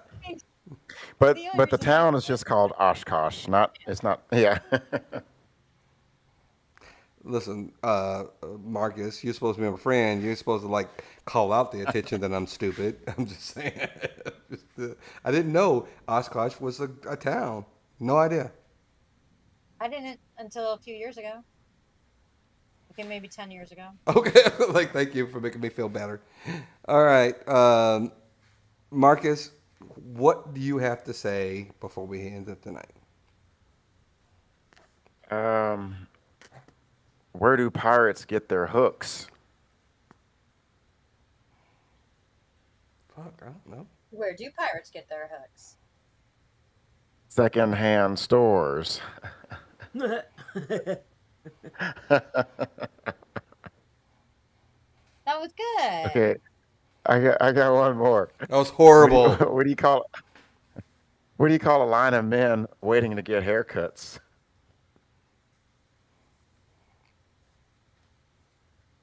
You call it a barbecue. That's was actually hard. kind of funny. That was actually kind of funny. Kind of funny. I've got one. All right. Although I'm not a dad or a man. I hope not, But because I'm gonna second guess myself the entire. No, go ahead. Go ahead. Go ahead. I got a lot of second guessing. when I was a kid, my father got fired from his road worker job for theft. I didn't want to believe it, but when I got home, the signs were all there. What? No. Wait, say that again. Yeah, say it again. Say it My again. dad got fired from his job as a road worker for theft. I didn't want to believe it, but when I got home, the signs were all there. The road worker. He stole all the signs. Oh, he stole all the road Yeah, we got it. signs. Yeah, we got it. I did hear about the guy addicted to the hokey pokey, and I heard he turned himself around. See, Alan. Nice. Bam, bam, bam. All right, let's say our goodbyes. Marcus, what do you got to say? Anything? Oh man. No, just who knows? Maybe our conversations can somehow lead to some form of resolution somewhere down the road. Who knows?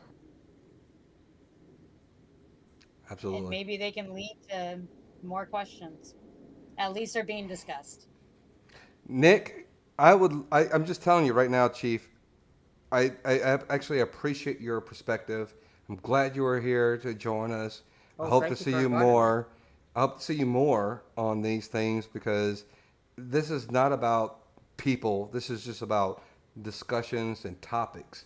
That's all we're doing here. Which, to be perfectly frank, I enjoy a lot more. I mean, half the reason I'm on YouTube is because, well, it's just companionship, Absolutely. and that's one of the great things about the internet is, from all over the country. Of course, we're that means you can get bullied from people all over the country. But more Absolutely. importantly, is you can have a conversation, and that's something which I don't get enough of up here in California. It's all rush, rush, rush. No time to just sit and talk. I remember my parents used to, they'd have dinner parties and we just sit around and talk. But so thank you. I've enjoyed it. And I'll be honest with you, that's exactly why Drinks and Discussions was here. We wanted to be maybe a sports generated kind of a thing. We had like a really good sports superstar that was part of our group when we first started. And then we had to branch out and we tried different things. I think this format just works because we don't have to be experts. We're not trying to talk down to people or make or even have conversations about a specific group of people. We're just here to have conversations that things that matter to us, Yep. and everybody's invited. We're never going to talk down anybody. We're never arguing with anybody. This is a safety zone on the internet where you can sit there and share your ideas among adults, have a good drink, and then at the end of the day, still be friends. Yes. Megan, what say you? Oh, I concur. No, no, just your last. I'm glad to be a part of this. To be able to be a part of discussions of an array of topics, even if I don't know anything about the topic or have, you know, no idea even what side I feel strongly about. It's at least an opportunity to learn. Right. I And w- I'm always excited to learn something new. I'm 100% behind Megan. She's become a really good person, a good person to know. And Nick is also in that same umbrella. Marcus, he's my road dog, of course, and we've known each other for a long time. This is a safety net. If you guys want to come over here and talk about things, topics that are in the news, and share perspective, this is what we are all about. Grab your drink, even if it's a cool, refreshing beverage, a CRB, ARB. CRB. And Not finished. listen, we're really gonna go back to Uncorked shortly or other places. We just haven't because we just are trying to still make sure that if we're on site, that it just makes sense to us to be on site. Marcus and I both have a real full time job, and it's really hard for us to really kind of pack up and just be there. It's not for any other reason.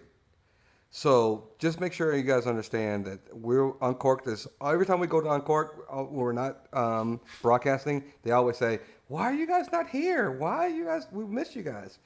So I want everybody to understand that we're not going Uncorked just because we can't go to Uncorked. They don't want us Uncorked. We're just not Uncorked because we just want to make sure that it's at the right time. And we appreciate the followers like Nick and Megan who are joining the platform. I appreciate you guys more than you know because I know that you don't have to be here, but we appreciate your viewership and your participation on the panel. Hope to see you guys a lot more because there are other topics that we want to talk about. I want to talk about more of the hot topics about black on black crimes and other stuff, other things. I'm hoping you guys are willing to join me. Everybody in the panel on the chat, C. Allen, Liz, I know you were late to get in there. What's the other guy? The fraud, not fraud troll, but fighter, Freedom fighter. freedom fighter. C. Allen, Chris always Chris, parents. Chris, all of you guys. If I forget to mention your name, I appreciate you guys all for just joining. We don't ask for tips. We don't ask for anything. You're just here because I hope you just enjoy the conversation. And because on Megan's behalf, Trey's behalf, Nick's behalf, Marcus' behalf, my behalf, I just appreciate you guys just wanting to be here just to have a conversation with me. That's it. And I hope to see I you was, guys next Tuesday. Go ahead, Marcus. hey, I was just gonna one last thing I was remembering. So I've got 57 minutes left, and then I will turn 49. Ooh, happy early. Marcus's birthday. Hold on. Yeah. Congrats. Is tomorrow. By the way, Is it going to be the 49 or the 50th you're going to have a drink? It's not going to be the 49th. It's not going to be the 49th, but No, no, no. technically, I'm not saying. here in 56 minutes, I'm going to enter year 50, technically. Well, I'm just But saying. I'm not saying you have to do it on the day, but when you turn 49, are you willing to have a sippy sip, just a sip? Because we have to probably do not. it on Drinks and Discussions. Such a bad influence. Probably not. Hold on, clutch your pearls. Yeah. Me? By the way, I did just see Mannequin again last week too. Mannequin? Mannequin is a good movie. I'm sorry, I love Mannequin. That is a good movie. That is a good movie. It's just one of those movies that I just kind of like. Yeah. It's a good 80s movie. It's a good 80s movie. Is that Tom Hanks or? No. It's Kim Cattrall Uh, and what's the guy from the Brat Pack? C. Thomas Uh, Howell? Ron Austin? No, it's C. Thomas Howell or somebody. I forgot the guy. Brat Pack. You mean like Sinatra and Breakfast- that Brat Pack? No. The Brat the- Pack for well, the like breakfast- the Breakfast Club Brat Pack. The Breakfast Club. That's what okay. Corey, not Corey Feldman, Sean No, Austin. no, it was Robert Downey Jr. It was not Jude Law. Who's the guy? The guy who did. Who's that guy? Emilio Estevez, Matt Dillon. Oh, no, that's not. C. Thomas Howell. You're on the right track. Andrew McCarthy.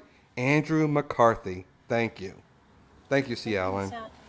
Andrew McCarthy is on. Yes, he's on the Mannequin. Sorry, my cat just ate shit. Well, That was hilarious. yeah. I'm glad we didn't have that on video. Just chasing or All right, Megan, give us the last word because then we're gonna sign off. last word. Give us the last word. Seriously. there.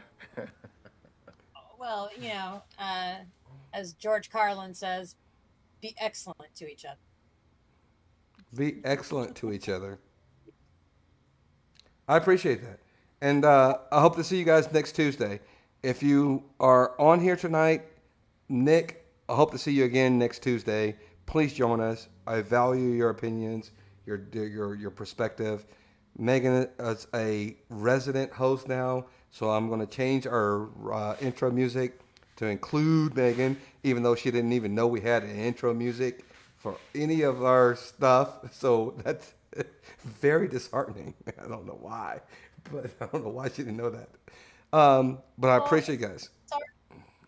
Megan never goes back and watches our videos, so I go back and watch my videos and say, "Hey, did I sound like an idiot when I said that?"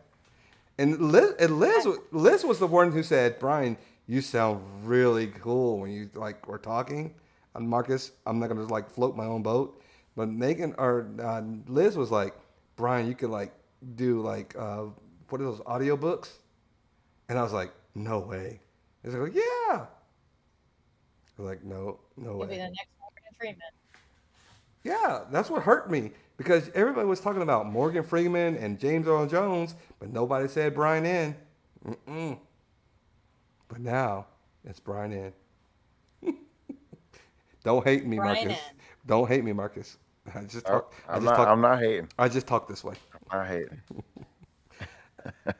It's great, guys. It's hard to say goodbye. All right. It's hard to say goodbye, but we have to say goodbye.